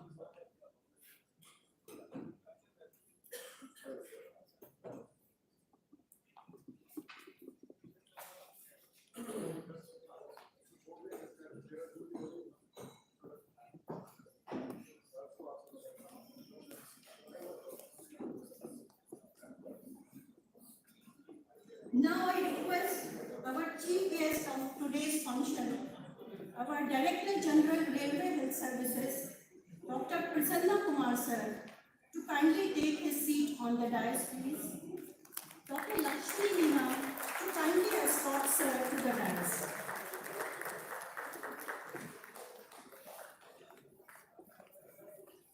We feel honored to have with us our honorable chief guest, DGRHS Dr. Prasanna Kumar sir. Sir is of IRH 1983 batch, joined as AGM in Mysore division. He has worked in various capacities in health unit and divisional hospital. Then after obtaining MD in microbiology, sir was posted at Southern Railway Headquarters Hospital, Chennai. Has worked in various capacities from senior DMO lab to the medical director.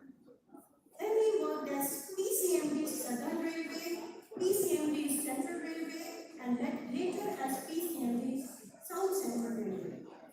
At present, he is working as BGRHS, that is the apex post of IRHS. He has developed blood component facilities, molecular diagnostic facilities, and obtained NABL accreditation, all of its kind of the first in Indian Railways. He has implemented several software improvements in HIMS with minimal expenditure on hardware. Since his elevation as DGRHS, implementation of HIMS has received much needed impetus. Headquarter Railway Hospital, Perampur was awarded National Award of Educational Excellence for Best Maintained Hospital by National Board of Examination during his tenure. Under his leadership, MOU has been signed between Railways and National Health Authority, leading to empanelment of 91 railway hospitals under ABPMJ. Thank you, sir. Now, my humble request to AGM sir, today's guest of honor, Shri Gautam Arora ji, to kindly take his seat on the dais, please. I request Dr. Chitrika to kindly escort sir. Sir is an IR SSC officer of 1987 batch. He is BE in Electronics and Communication from IIT Roorkee. He has worked as DR in Jodhpur, CST, IT and Project Radar Railway. At present, he is AGM Northwestern Railway Chair. Now I request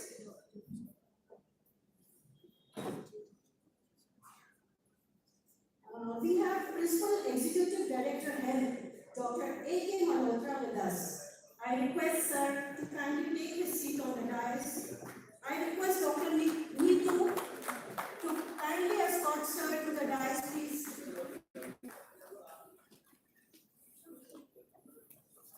Sir has worked as surgeon and surgical oncologist at Southeastern Railway and postgraduate teacher and a guide and a medical director of Central Hospital, Southeastern Railway, Kolkata. Currently, he is Principal Executive Director Health at the Railway Board, New Delhi.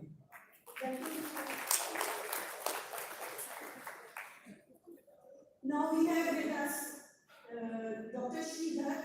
I request Dr. Sridhar, who is Executive Director Health, Railway Board, to take his seat on the dais. Dr. Julie, to please escort Sridhar sir to the dais. Sir is MBBS from Mysore Medical College. He is a postgraduate diploma in Health and Hospital Management, WA Fellowship in Occupational Health. He is UPSC 1987 batch and he has worked as CMS Jodhpur in 2016. Sir is presently Executive Director Health, Railway Board, New Delhi.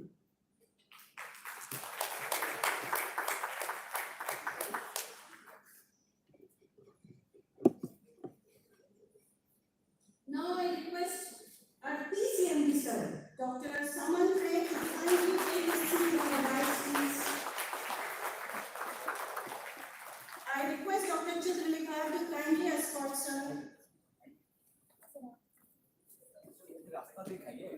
Sir is MD Psychiatry from AIMS New Delhi.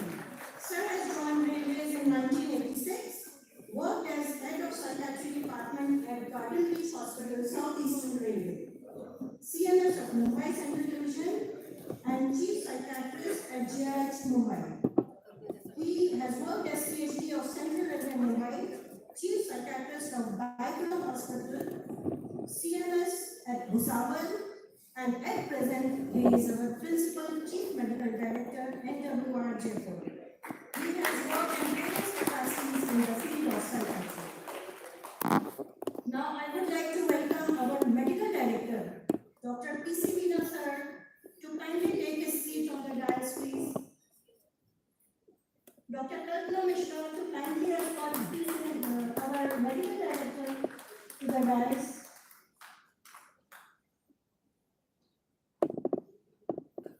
He is the organizing chairperson of the conference. Now I would request Dr. Matolia, who is organizing secretary, to take his seat on the dais, please.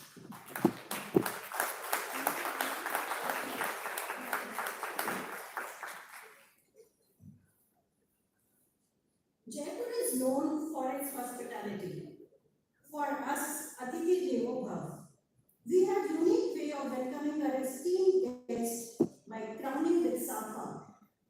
Plants are true embodiment of divine warmth, innocence, and peace. They reflect tender human feelings and emotions and a unique expression of joy that their beauty radiates. Now, I would like to request our respected PCMD Sir, Dr. Samantre, to kindly welcome our chief guest, DGRHS Dr. Prasanna Kumar Sir, by crowning him with a safa and presenting him with a planter. As a token of our delight and respect, we owe to Sir for being a significant part of this occasion.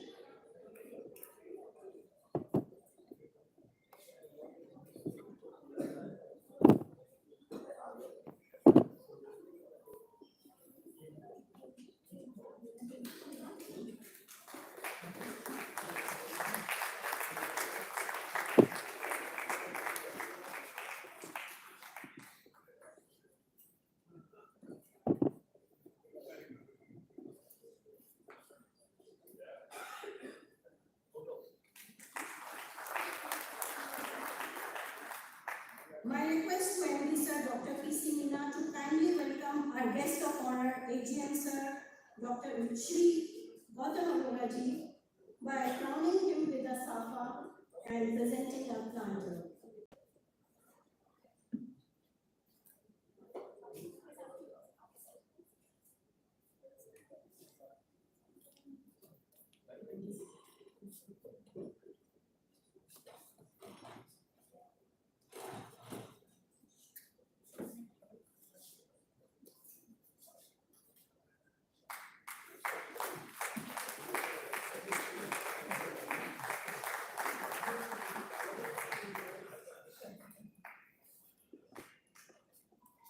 I request our MD Sir to kindly welcome our Principal Executive Director, Dr. A.K. Malhotra, by crowning with a safa.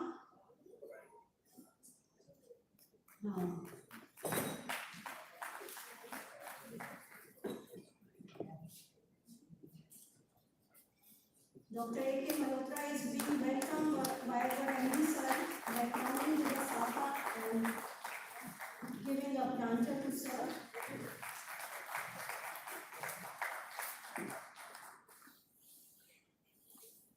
I request our CHP Sir, Dr. Satya Babu, to kindly welcome our ED Dr.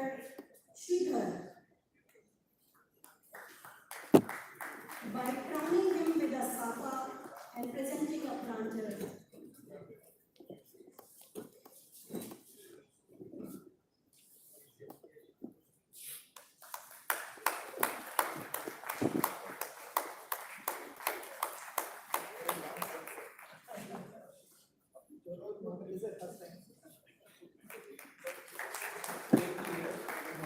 I request our CNS Sir Minister is here, Dr. Sharad Babu.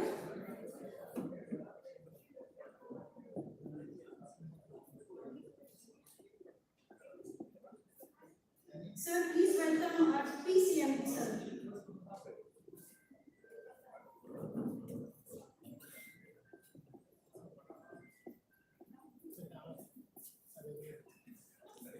By crowning him with a safa and a planter.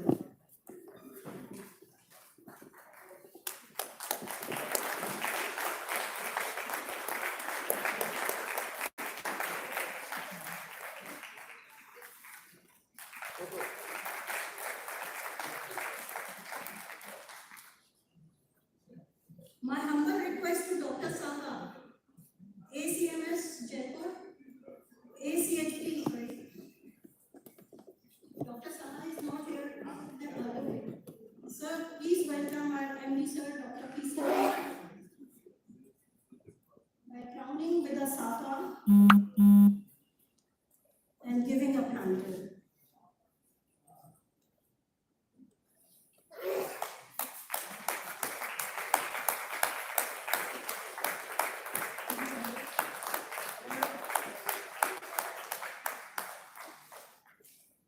My request to Dr. Shivang Mathur,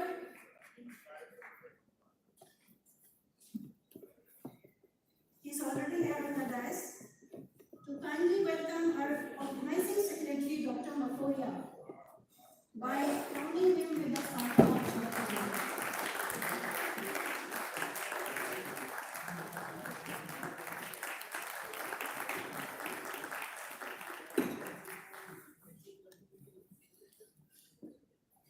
Light symbolizes the presence of God in our midst because Lord is light of the world.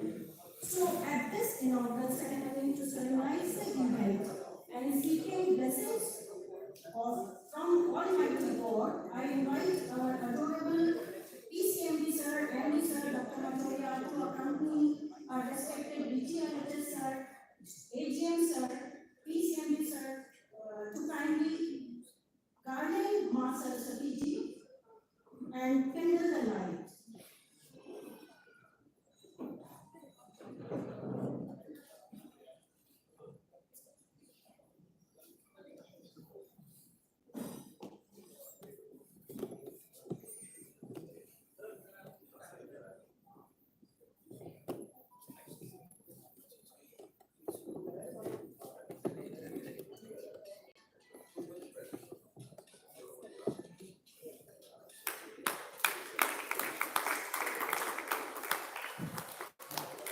या कुंदेन्दु तुषारहार धवला जा सुप्रवस्त्रावृता जा वीणा वरदंड मंडित करा जा श्वेत padmasana. I request our chief guest to kindly light the lamp.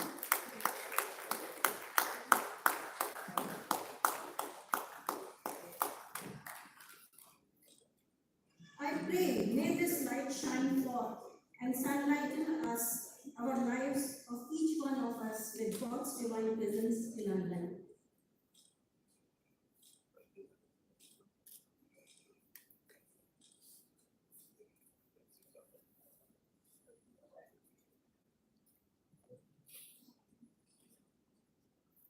ये जो light होता है ये ज्ञान का प्रतीक होता है.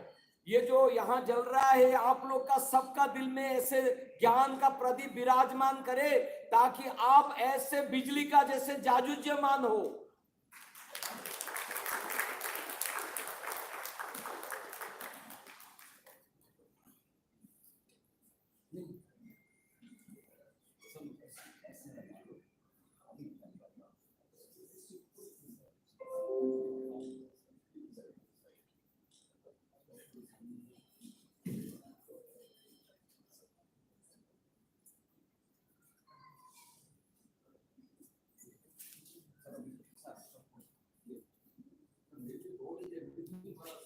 Without regular board's help, we cannot do anything.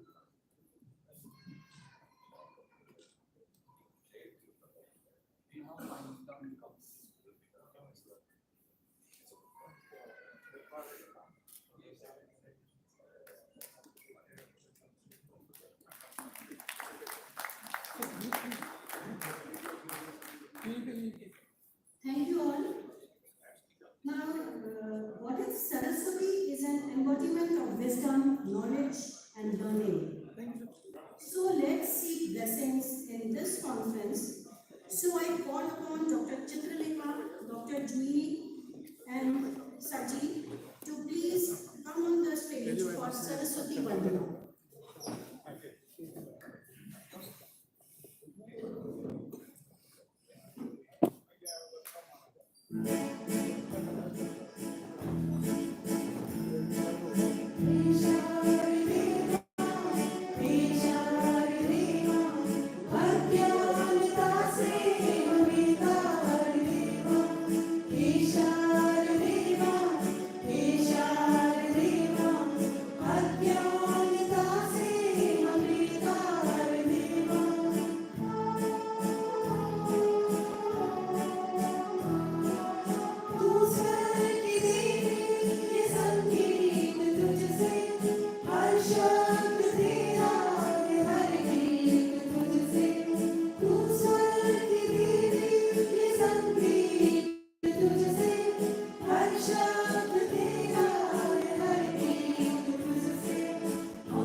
Thanks, dear.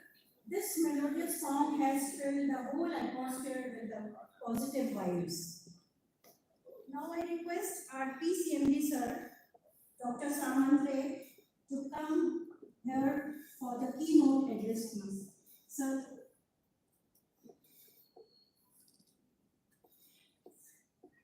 हाथी का दो दांत, दिखाने के लिए और खाने के लिए और।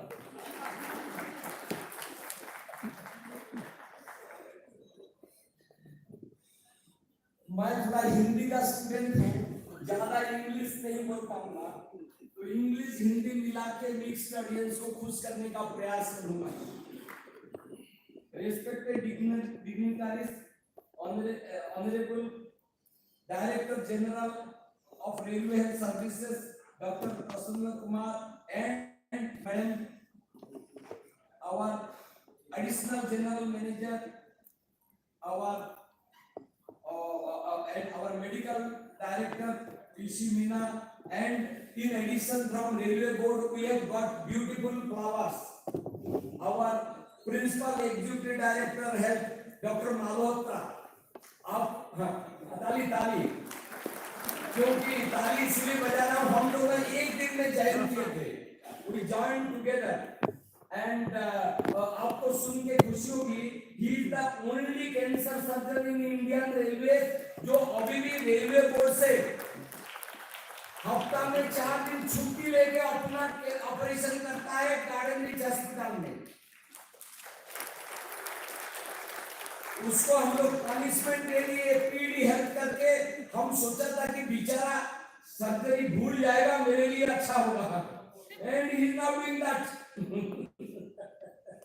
And our executive director health, Dr. Pant, उन्होंने हम लोग का जितना भी स्पेशलिटी और सुपर स्पेशलिटी पोस्टिंग हुआ उनका आशीर्वाद से ही हुआ। हाँ, और एक बार ताली। हमारा पास एक यूरोलॉजिस्ट है जो कि direct J grade in Indian railway, J grade. उन्होंने दिल्ली का अपोलो अस्पताल छोड़ के आया जहां उसका कमाई था महीना में 5 लाख। हाँ, मैं उसका ब्रेन वॉशिंग किया, उसका दिमाग को धोया। मैं बोला पैसा जिंदगी में सब कुछ नहीं होता है भाई, तुम आ जाओ मेरा रेलवे में डायरेक्ट जेल में ज्वाइन करो। क्योंकि मेरा टीचर थे हरिहरन साइकाट्रिस्ट, उन्होंने बोलते थे बेटा तू जब मर जाएगा ना तेरे बीवी बच्चे घर द्वार जमीन जायदाद प्रेस्टीज पोस्ट सब छूट जाएगा। वो मुझको काउंसलिंग किया, भाई साहब 5 लाख रुपया बड़ा नहीं होता है, तू रेलवे में आ जा। And he joined and he doing wonderful work in urology. हाँ हाँ, our ADM साहब है सैंक्शन 4 करोड़ रुपीस, 4 करोड़ रुपया दिए हमारा यूरोलॉजी डिपार्टमेंट को इम्प्रूव करने के लिए। हम लोग थोड़ा देर के बाद किडनी ट्रांसप्लांट करेंगे, किडनी ट्रांसप्लांट। हाँ, किसी का किडनी खराब है तो पहले रिजर्व करो, सीट मिलेगा नहीं, लाइन लंबा है। हाँ, और उसके बाद हमारा dynamic medical director PC Meena. देखो ये जितना हुआ है ना, मेरा ज्यादा रोल नहीं है, मुझे ज्यादा क्रेडिट नहीं देना। हमारा पीसी मीना रात दिन उनका टीम रात दिन खटके ये सक्सेस किए हैं और मैं खुश हूं। ये 5 स्टार होटल जैसा एनवायरमेंट पीसी मीना ने करवाया है। हाँ, और आपको सुन के खुशी हो जाएंगे, एजीएम साहब खुद पर्सनल इंटरेस्ट लिए हैं हर चीज में। हाँ, पर्सनल इंटरेस्ट लिए हैं, विदाउट एडमिनिस्ट्रेटिव ब्लेसिंग कुछ संभव नहीं है।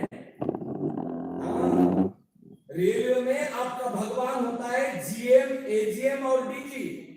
जो सीएमडी इसको रिकॉग्नाइज नहीं करता उसका इंप्रूवमेंट नहीं होता। आपका 3 भगवान है, एक रेडियो बोर्ड में director general railway services, zone में जीएम और एजीएम। ये 3 भगवान का कृपा नहीं होने से अस्पताल में कुछ नहीं होता। हमारे एजीएम साहब अभी 10 करोड़ सैंक्शन किए हैं, हमारा अस्पताल में और फ्लोर बनेगा। ये अस्पताल 200 बेड बनेगा। यहाँ 2 पोस्ट एसएससी का लाने के लिए मैं जीएम साहब को ऑलरेडी बोल दिया कि जो अजमेर में है पोस्ट उसको ले आइए इधर में, बिकॉज पहले अजमेर अस्पताल 220 बेड था, अब ये घट के धीरे धीरे 160 हो रहा है। और हमारा सेंट्रल हॉस्पिटल का वृद्धि होके 150 से 220 तक मेरा प्लान है। तो यहाँ 2 एसएससी का पोस्ट लगेगा। मैं एजीएम साहब को ऑलरेडी बोल दिया हूँ कि 2 एसएससी का पोस्ट मुझे चाहिए। मीना को हेल्प करने के लिए डॉक्टर लक्ष्मी मीना आ जाएगी उसका पोस्ट। और मैं बहुत खुश हूँ कि ये मैं पहला annual general conference of Indian railway psychiatrist करवा पा रहा हूँ। ये रेलवे का 177 साल हिस्ट्री में पहला है। इसका क्रेडिट मैं मेरा सीएमडी हरिहरन साहब को देता हूँ। हरिहरन साहब मेरा सीएमडी थे उस समय में। मैं जब रेलवे में ज्वाइन किया था 86 में, रेल में ओनली 5 साइकाट्रिस्ट थे, ओनली 5। तो उन्होंने बोले बेटा तेरा भाग्य मैं देख लिया हूं, एक दिन तू बीसीएमडी बनेगा। बाद में पीसीएमडी जोड़ गया, वो पीसीएमडी नहीं बताते थे। उन्होंने मुझे बोले थे तू एक दिन सीएमडी बनेगा, और जब सीएमडी बनेगा वैसे टोपी पहनेगा तो साइकाट्री का कॉन्फ्रेंस जरूर कर देना, क्योंकि तेरा नाम मैं इतिहास में अमर करना चाहता हूं रेलवे में कि तू पहला सीएमडी है जो साइकाट्री का कॉन्फ्रेंस इंडिया रेलवे में कराया। हाँ, और आपको मैं बताऊं मेंटल हेल्थ का कितना इंपॉर्टेंस है। मैं जब रेलवे में 86 में ज्वाइन किया था, मेरा पापा he was a major in Indian army, अभी भी 90 साल में 5 किलोमीटर दौड़ते हैं, जिंदा है। मैं उस समय में रामनगर अस्पताल में सर्जरी और न्यूरो सर्जरी में पीजी करने के लिए ज्वाइन हो गया था।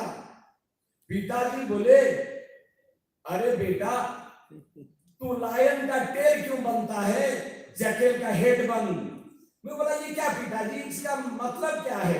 बोले रेल में कितना सर्जन कितना फिजिशियन है, मैं देख रहा हूँ साइकाट्रिस्ट नहीं है, ये जेकेल जैसे सब्जेक्ट है। तू जब हेड बनेगा तो एक दिन भूखेगा चबाएगा। मैं अभी भूख रहा हूँ और चबा रहा हूँ।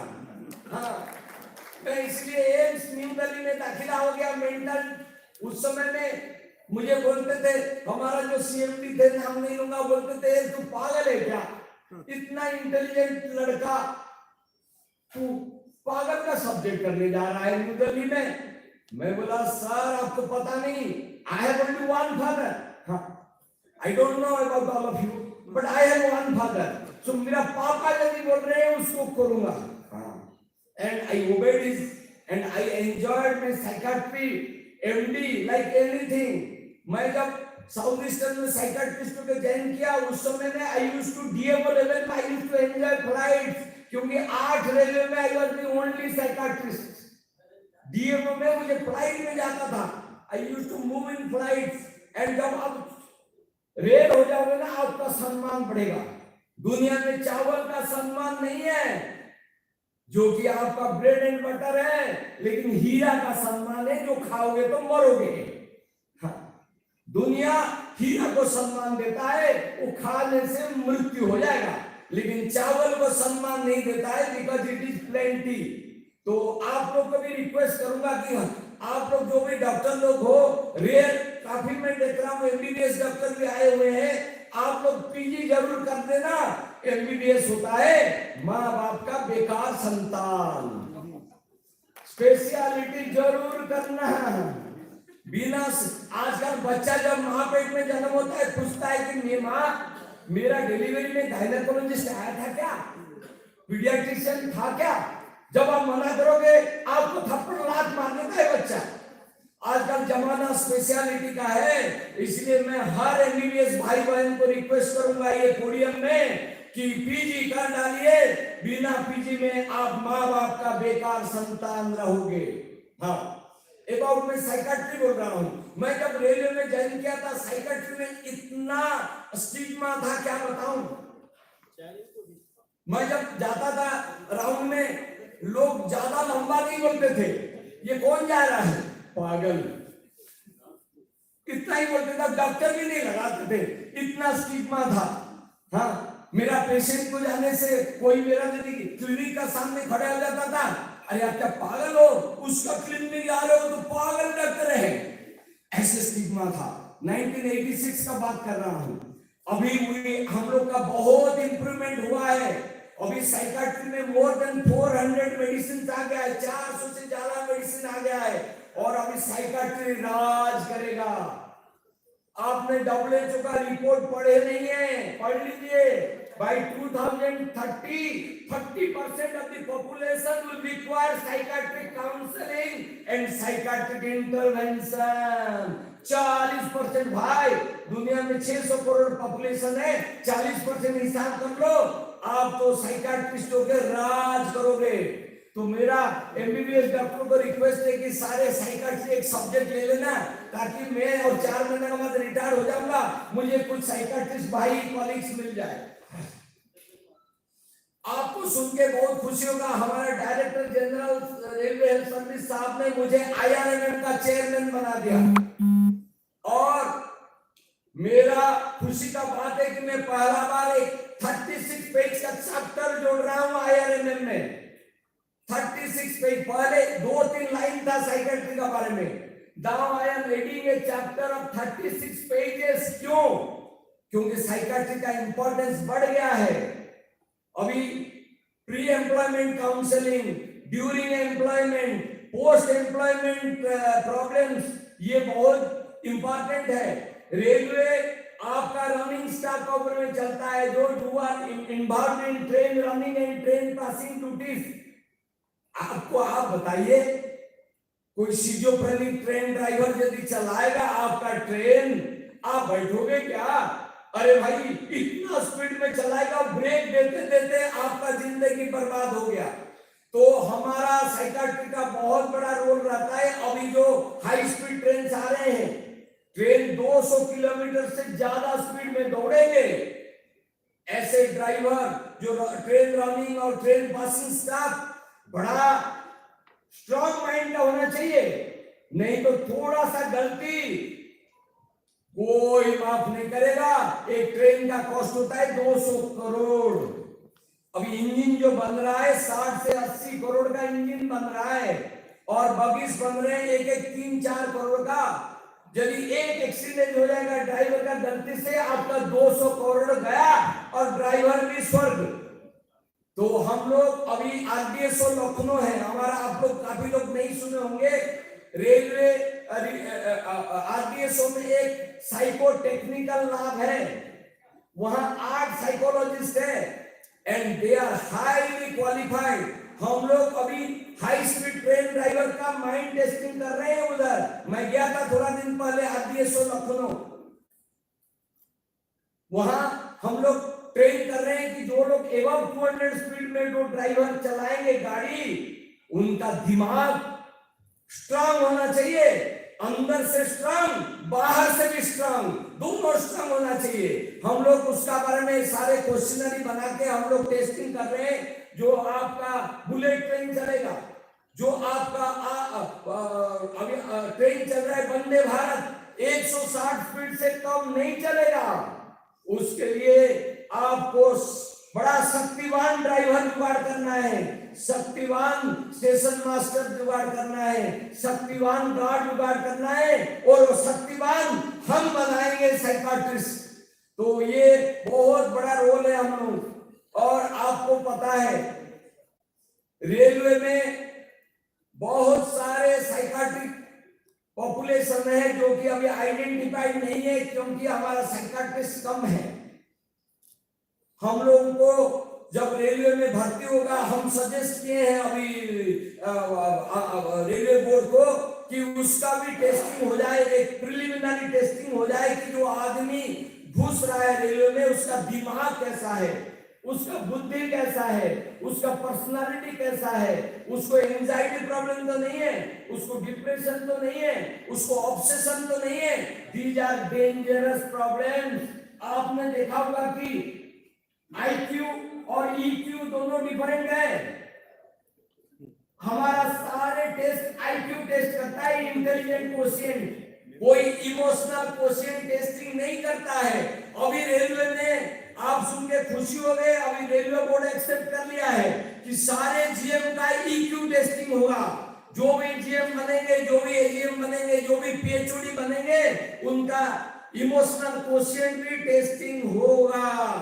धीरे धीरे टॉप से बटम लाएंगे, नहीं तो यूनियन वाले बैठे हैं बहुत मारेंगे हमको। मैं यदि डाउन लेवल में उनको रोक दूंगा तो मैं टॉप में रोकूंगा तो उनको प्रमोशन, उनको अपॉइंटमेंट का धीरे धीरे यूनियन भी बोलेगा अरे अच्छा जीएम आ गया, अच्छा एजीएम आ गया, ये साइकाट्रिस्ट लोग अच्छा काम कर रहे हैं तो हमारा जूनियर को भी करवा दो, ऐसे बोलेंगे। तो ये बहुत ही खुशी का मौका है कि हमारा साइकाट्री फल रहा है, फूल रहा है और आगे बढ़ रहा है।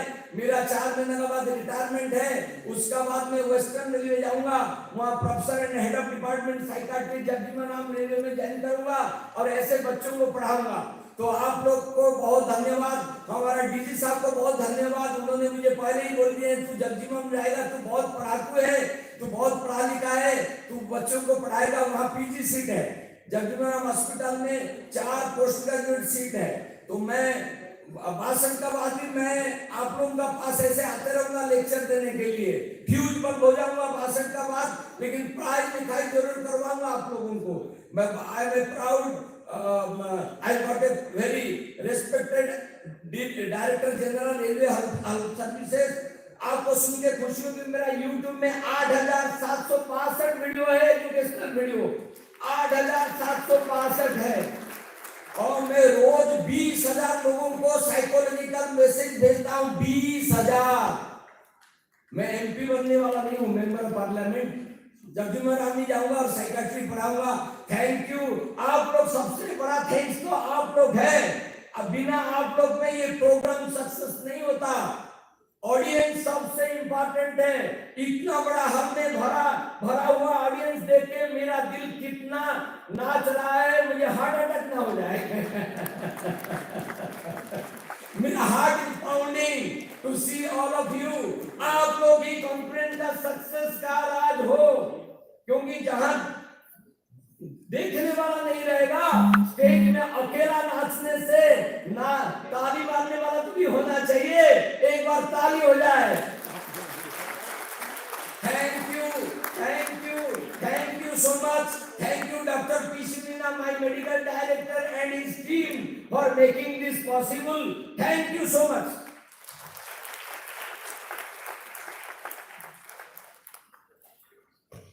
Thank you, sir, for your words. Now, my humble request to our AGM, Sir Shri Gautam Arora ji, to say a few words of blessings and motivation to all of us.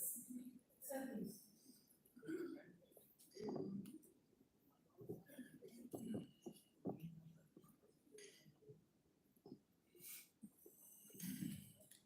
Thank you. To begin with, I must say that doctors are wonderful singers also. I came to know this, the prayers that are presented. A very good afternoon and warm welcome to Dr. Prasanna Kumar, DGRHS, Railway Board officials, PCMDs from zonal railways, and all officers participating in this first annual conference of Indian Railway Psychiatrists 2022, being organized by the Scientific Society of Healthcare Professionals of Northwestern Railway at Pink City, Jaipur, Rajasthan. To begin with, I would like to thank Railway Board for giving Northwestern Railway this opportunity to organize this conference. The conference will comprise of keynote lectures on common mental illness, panel discussions, and presentations of clinical and administrative relevance by distinguished speakers from different parts of India. It shall be an academic, clinical, and administrative feast for all Indian Railway psychiatrists and administrators in today's fast-changing scenario of clinical practice in India. I hope this will also lead to enhancement of doctor-patient relationship, enabling a faith-building and positive health outcome. Mental health forms an important and integral part of overall health of an individual. Mind is a driving force that directs the whole body and thereby the whole life of a person, much like the railway locomotive pulling the whole train behind it. A person perceives the whole world around him through the mind, thus forming the basis of how a person reacts to life situations and interacts with fellow human beings. Joy and happiness in life are, after all, a state of our mind and need not depend on external factors. A healthy mind can be a source of happiness and peace by itself, irrespective of the adverse factors surrounding a person. We see that good mental health forms the basis for good physical and social well-being too. I would like to compliment Dr. P.K. Samantre, PCMD Northwestern Railway, Dr. P.C. Meena, MD Central Hospital Jaipur, for taking the initiative towards organizing this conference and making such a wonderful arrangement. I once again thank Dr. Prasanna Kumar, DGRHS, all the speakers as well as the participants for giving their valuable time. I am sure that all of you will benefit from the deliberations in this conference and would have a great stay in this beautiful city of Rajasthan. Thank you.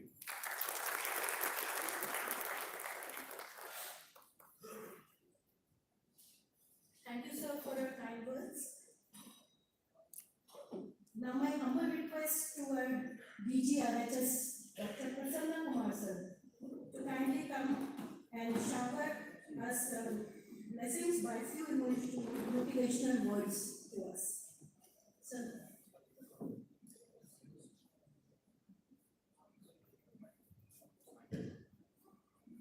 Good morning, everybody. Shri Gautam Arora, Additional General Manager, Northwestern Railway.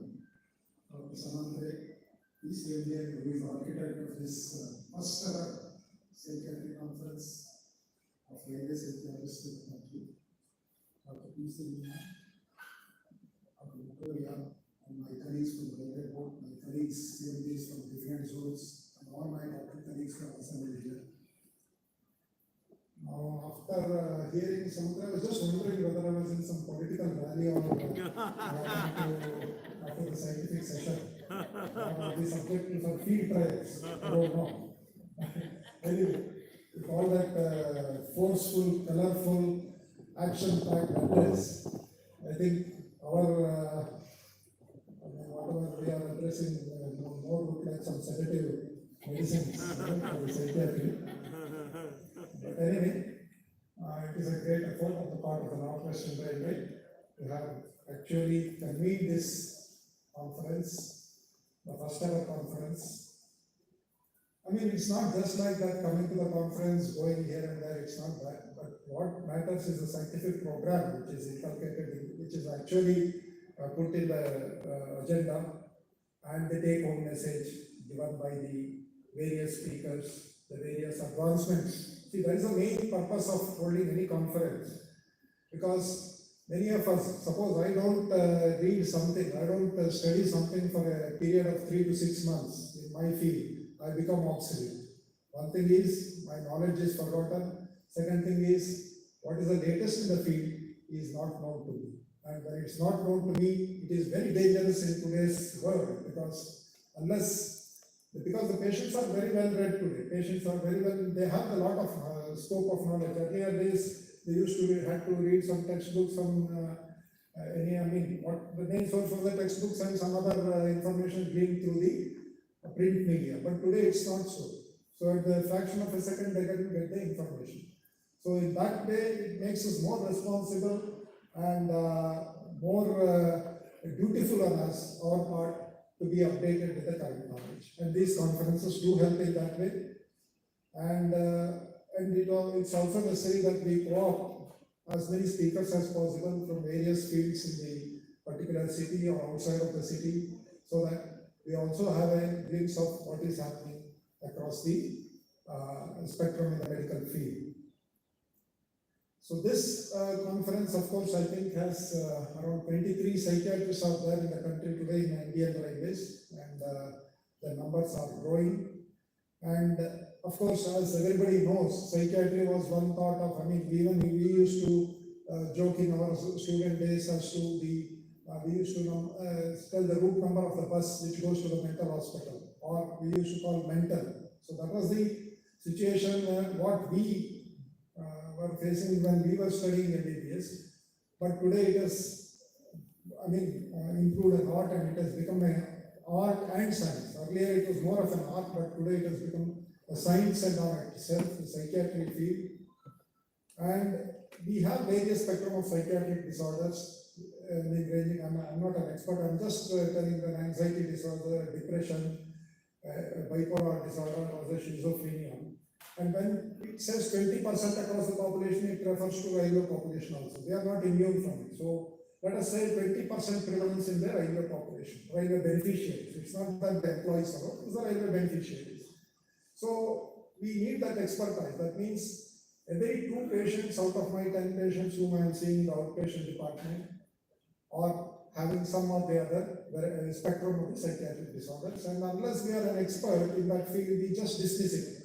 And which has got far-reaching consequences, and Samantha was telling, far-reaching consequences in a pilot running a train or in the safety category, these disasters. So we need to know about it, and unfortunately, people other than the psychiatrists do not know much about the field. That we should do. Once we know that, then we know when we have to refer the patient to a psychiatrist. And if we don't know that, then it becomes difficult, and then it may have serious consequences for the patient. And essentially today, except for few psychiatric illnesses, they are quite manageable. They are quite what we call as easily controlled by the help of both counseling and medicines, of course, which the experts will deliberate upon, which I have already attended 2 or 3 lectures in the morning, but not much of them told about the treatment part, that is as far as treating with medicines. I hope the other lectures will follow, which will throw light on that. But again, this is one field where, like in surgery or in medicine, the medicines alone will not suffer us. So we need to have is what we call as a counseling, the psychological advice, psychological treatment given. So in this field, we need to have psychologists, and with this growing population of the psychiatric patients in the country, mainly because especially in the urban areas, we see a lot of stress-related disorders, mainly because of the various aspects of the stress of the urban life, not only in the workplace but also the day-to-day movement, day-to-day influence of the urban working. I think we need to be alert to this type of conditions, and we need to treat them promptly so that the person gets relief as well as probably cure also. I think the role of urban life in the stress disorders and all those things, I think again specialists should deliberate upon. And this is one specialty which I think is an essential in the zonal hospitals and probably in the divisional hospitals also in the time to come, because this way we will be able to treat the patient as a whole, so that whatever we are missing, whatever we are not able to diagnose properly, and whatever we are not able to treat properly, the patients will be going outside for other to meet other doctors and tell us that okay, this doctor has given me, of course, still a slight stigma is attached to them, so that they will not reveal that illnesses to the regular doctors. But as the times change, I think this will be forthcoming, so that ultimately we should have a whole holistic treatment in the hospital itself. Today we are actually getting empowered in this way. For example, Dr. Meena was mentioning about the various facilities she has been able to start here in because this is a new hospital which is coming up. Earlier it was a divisional hospital, now it has become a zonal hospital. So the various facilities which are coming, I was very happy to see that the neurologist has also joined in addition to the urology work. And I've also come across various division hospitals, like one name, for example, I recently had been to Chakradarpur, I've been in some of the hospitals, in divisional hospitals in Guntakal. And one factor which I've noticed that is where there is no other alternative, then we develop on our own. When we have some other alternatives, we tend to lean on that, which is not correct, but because that will give us what we want is the confidence which we can treat our patients, so the patients will be happy and the doctors will be happy. And ultimately the doctors will have if they want to migrate elsewhere after some time, let us say after 15 years or so, they can always do. But then we should develop our own specialized infrastructure, specialized skills, so that we can deliver to the patients. So that is where we can justify our existence and also improve on what we are having. And I just want to make a passing mention here on the HMIS here, because this is one factor which is essential today in terms of the way the medicine is being delivered to patients. We are already more than a decade and a half or so behind what we call the digital care of the patients, which has been adopted at various private sector hospitals in the country, in addition to being there in the Western countries. So it is nothing new. It is what is there. We are doing it now, what we are implementing it now. And this gives us a lot of data. For example, now today we said 20% prevalence in psychiatric illness, but we do not know really in our railway population. So once the patient comes, and once I enter the IC report of the patient, then at a click of a button, I can know the prevalence of the disease, the way it is trending, and how to put interventional measures in that. So that way, these digital data and the artificial intelligence we can generate out of it has got a long way to go in delivery, in improving our healthcare delivery. So I would like I would request all the CMDs, PCMDs to put their heart and soul into this field, because any program, any HMIS or any software program will always have its pitfalls, will always have its problems initially. Like even the ticketing system, which was when it was introduced some two and a half decades ago, it had its own problems, but then now it has matured to a very strong and robust platform. So similarly, we need to have this HMIS in place right from the health units to the hospitals. So it helps us not only to have a better, initially there were some issues like the delay in treating the patients and all, but it will get sorted out. So, but it will help us in the long run in generating the data in the medical field, as well as providing interventional measures, and more than all of these things, help the patient to have all his health records on his smart mobile phone so that he can utilize it anytime, anywhere in the country or anywhere outside also. So I would like our CMDs, I'm using all the platforms wherever I happen to convey the message across so that this implementation of HMIS is a need. It is not something which is being new or which has been forced on us, but it is a need which we need to give it to the patients. So apart from this, any conference, of course, will not be successful without the active support of the administration of the particular, whether it may be a division, it may be a zone, and I especially thank the General Manager, Northwestern Railway, and the AGM of Northwestern Railway to have cooperated or who have helped the medical department in this respect to have a wonderful function here so that everything has been going so smoothly, and without their support, none of our efforts will succeed. And they have also been helping the hospital in various ways, in the headquarters hospital, in the divisional hospitals. So I would request them to continue this support for the benefit of patients. And I think with this few words, I would like to conclude my address to you. Thank you once again. Thank organizers for having invited me to this.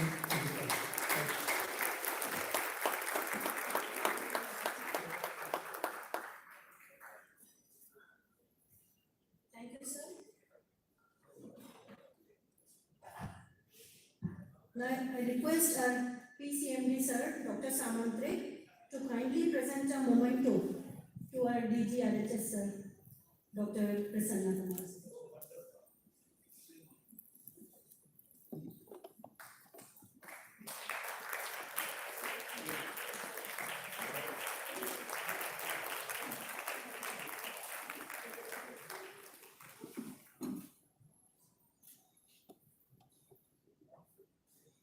My request to our Medical Director, Dr. P.C. Meena, to kindly present a memento to AGM Sir, Shri Gautam Arora ji.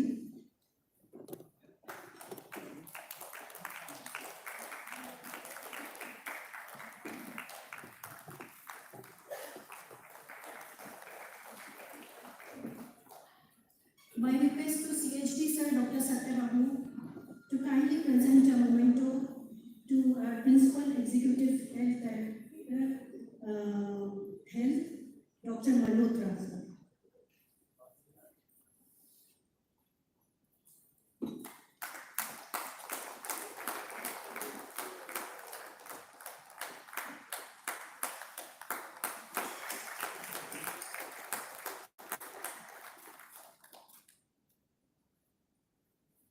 My request to CMS sir, Dr. Sharad Babu,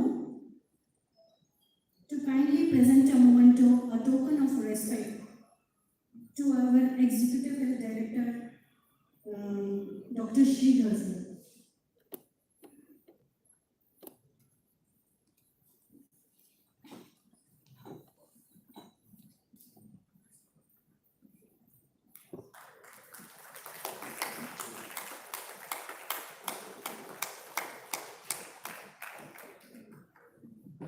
My request to ACHP Dr. S.K. Saha to kindly present a memento, a token of respect to our PCMD sir, Dr. Samantre.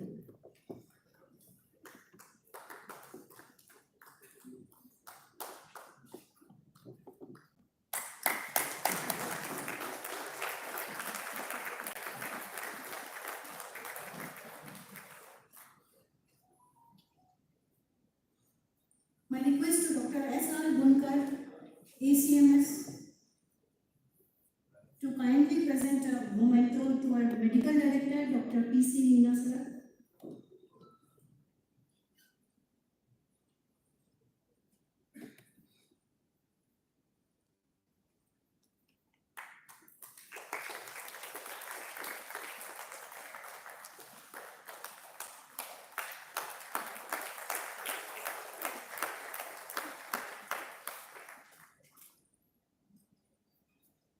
My request to Dr. Harish Verma to kindly present a memento to our organizing secretary of this conference, Dr. R.S. Matoria.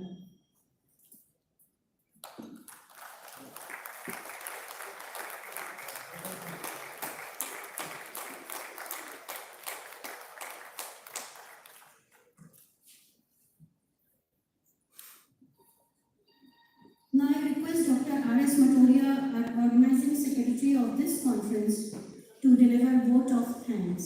Dr. R.S. Matoria.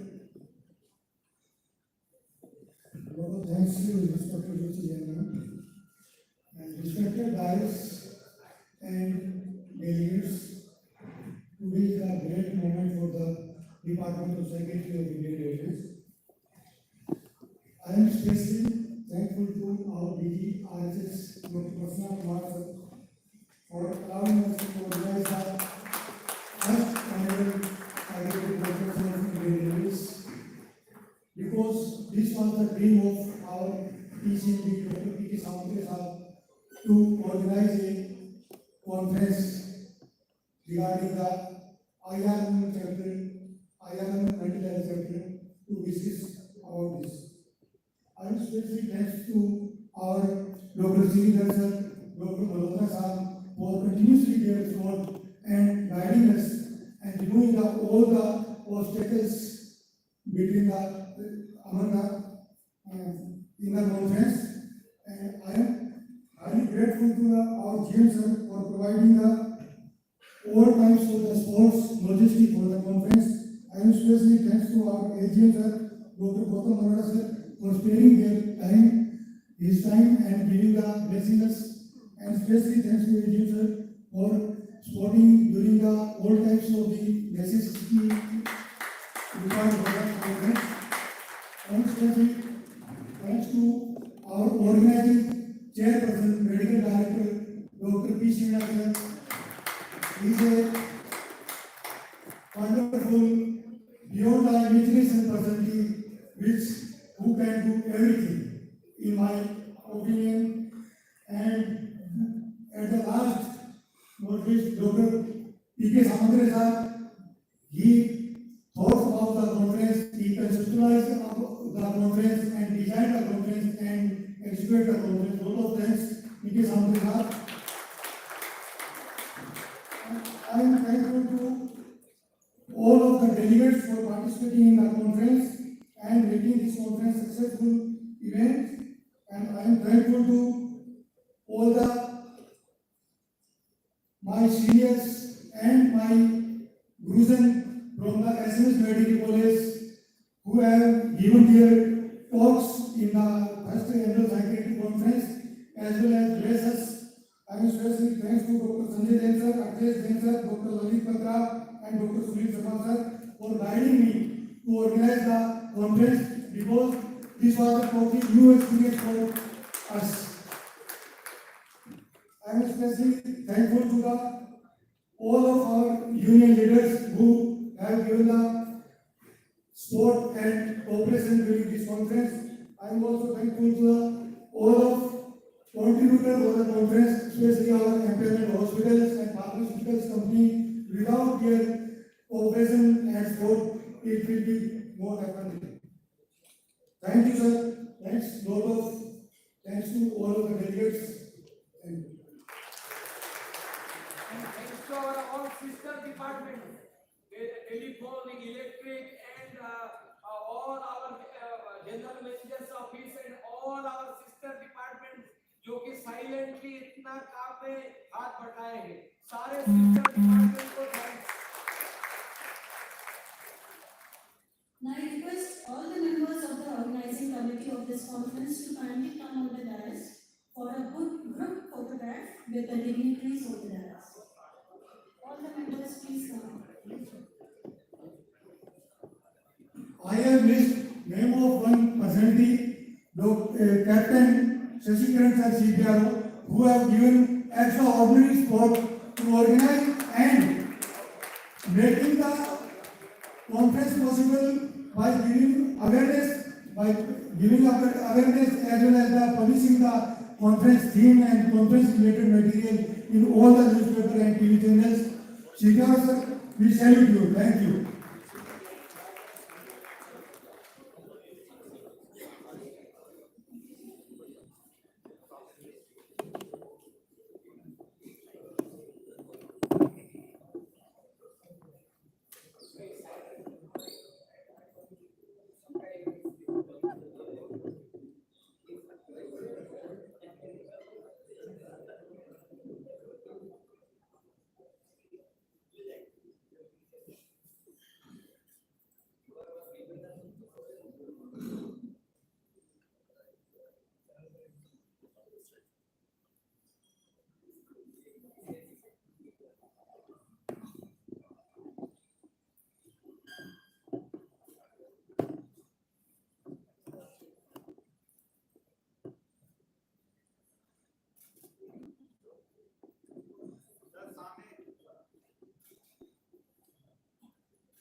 I request to all the PCMDs of different zone to kindly come on the dais for the group photograph.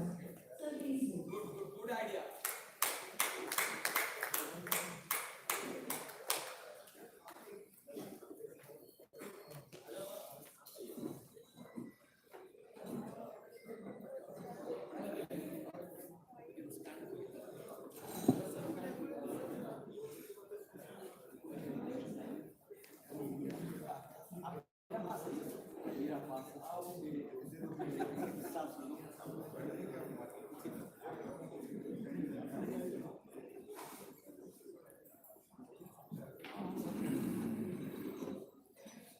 सबको smile बोलना, नहीं तो लोगों का face इधर उधर रहेगा।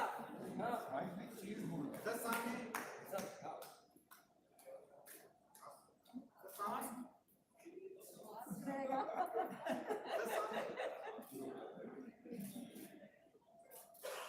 Okay thank you.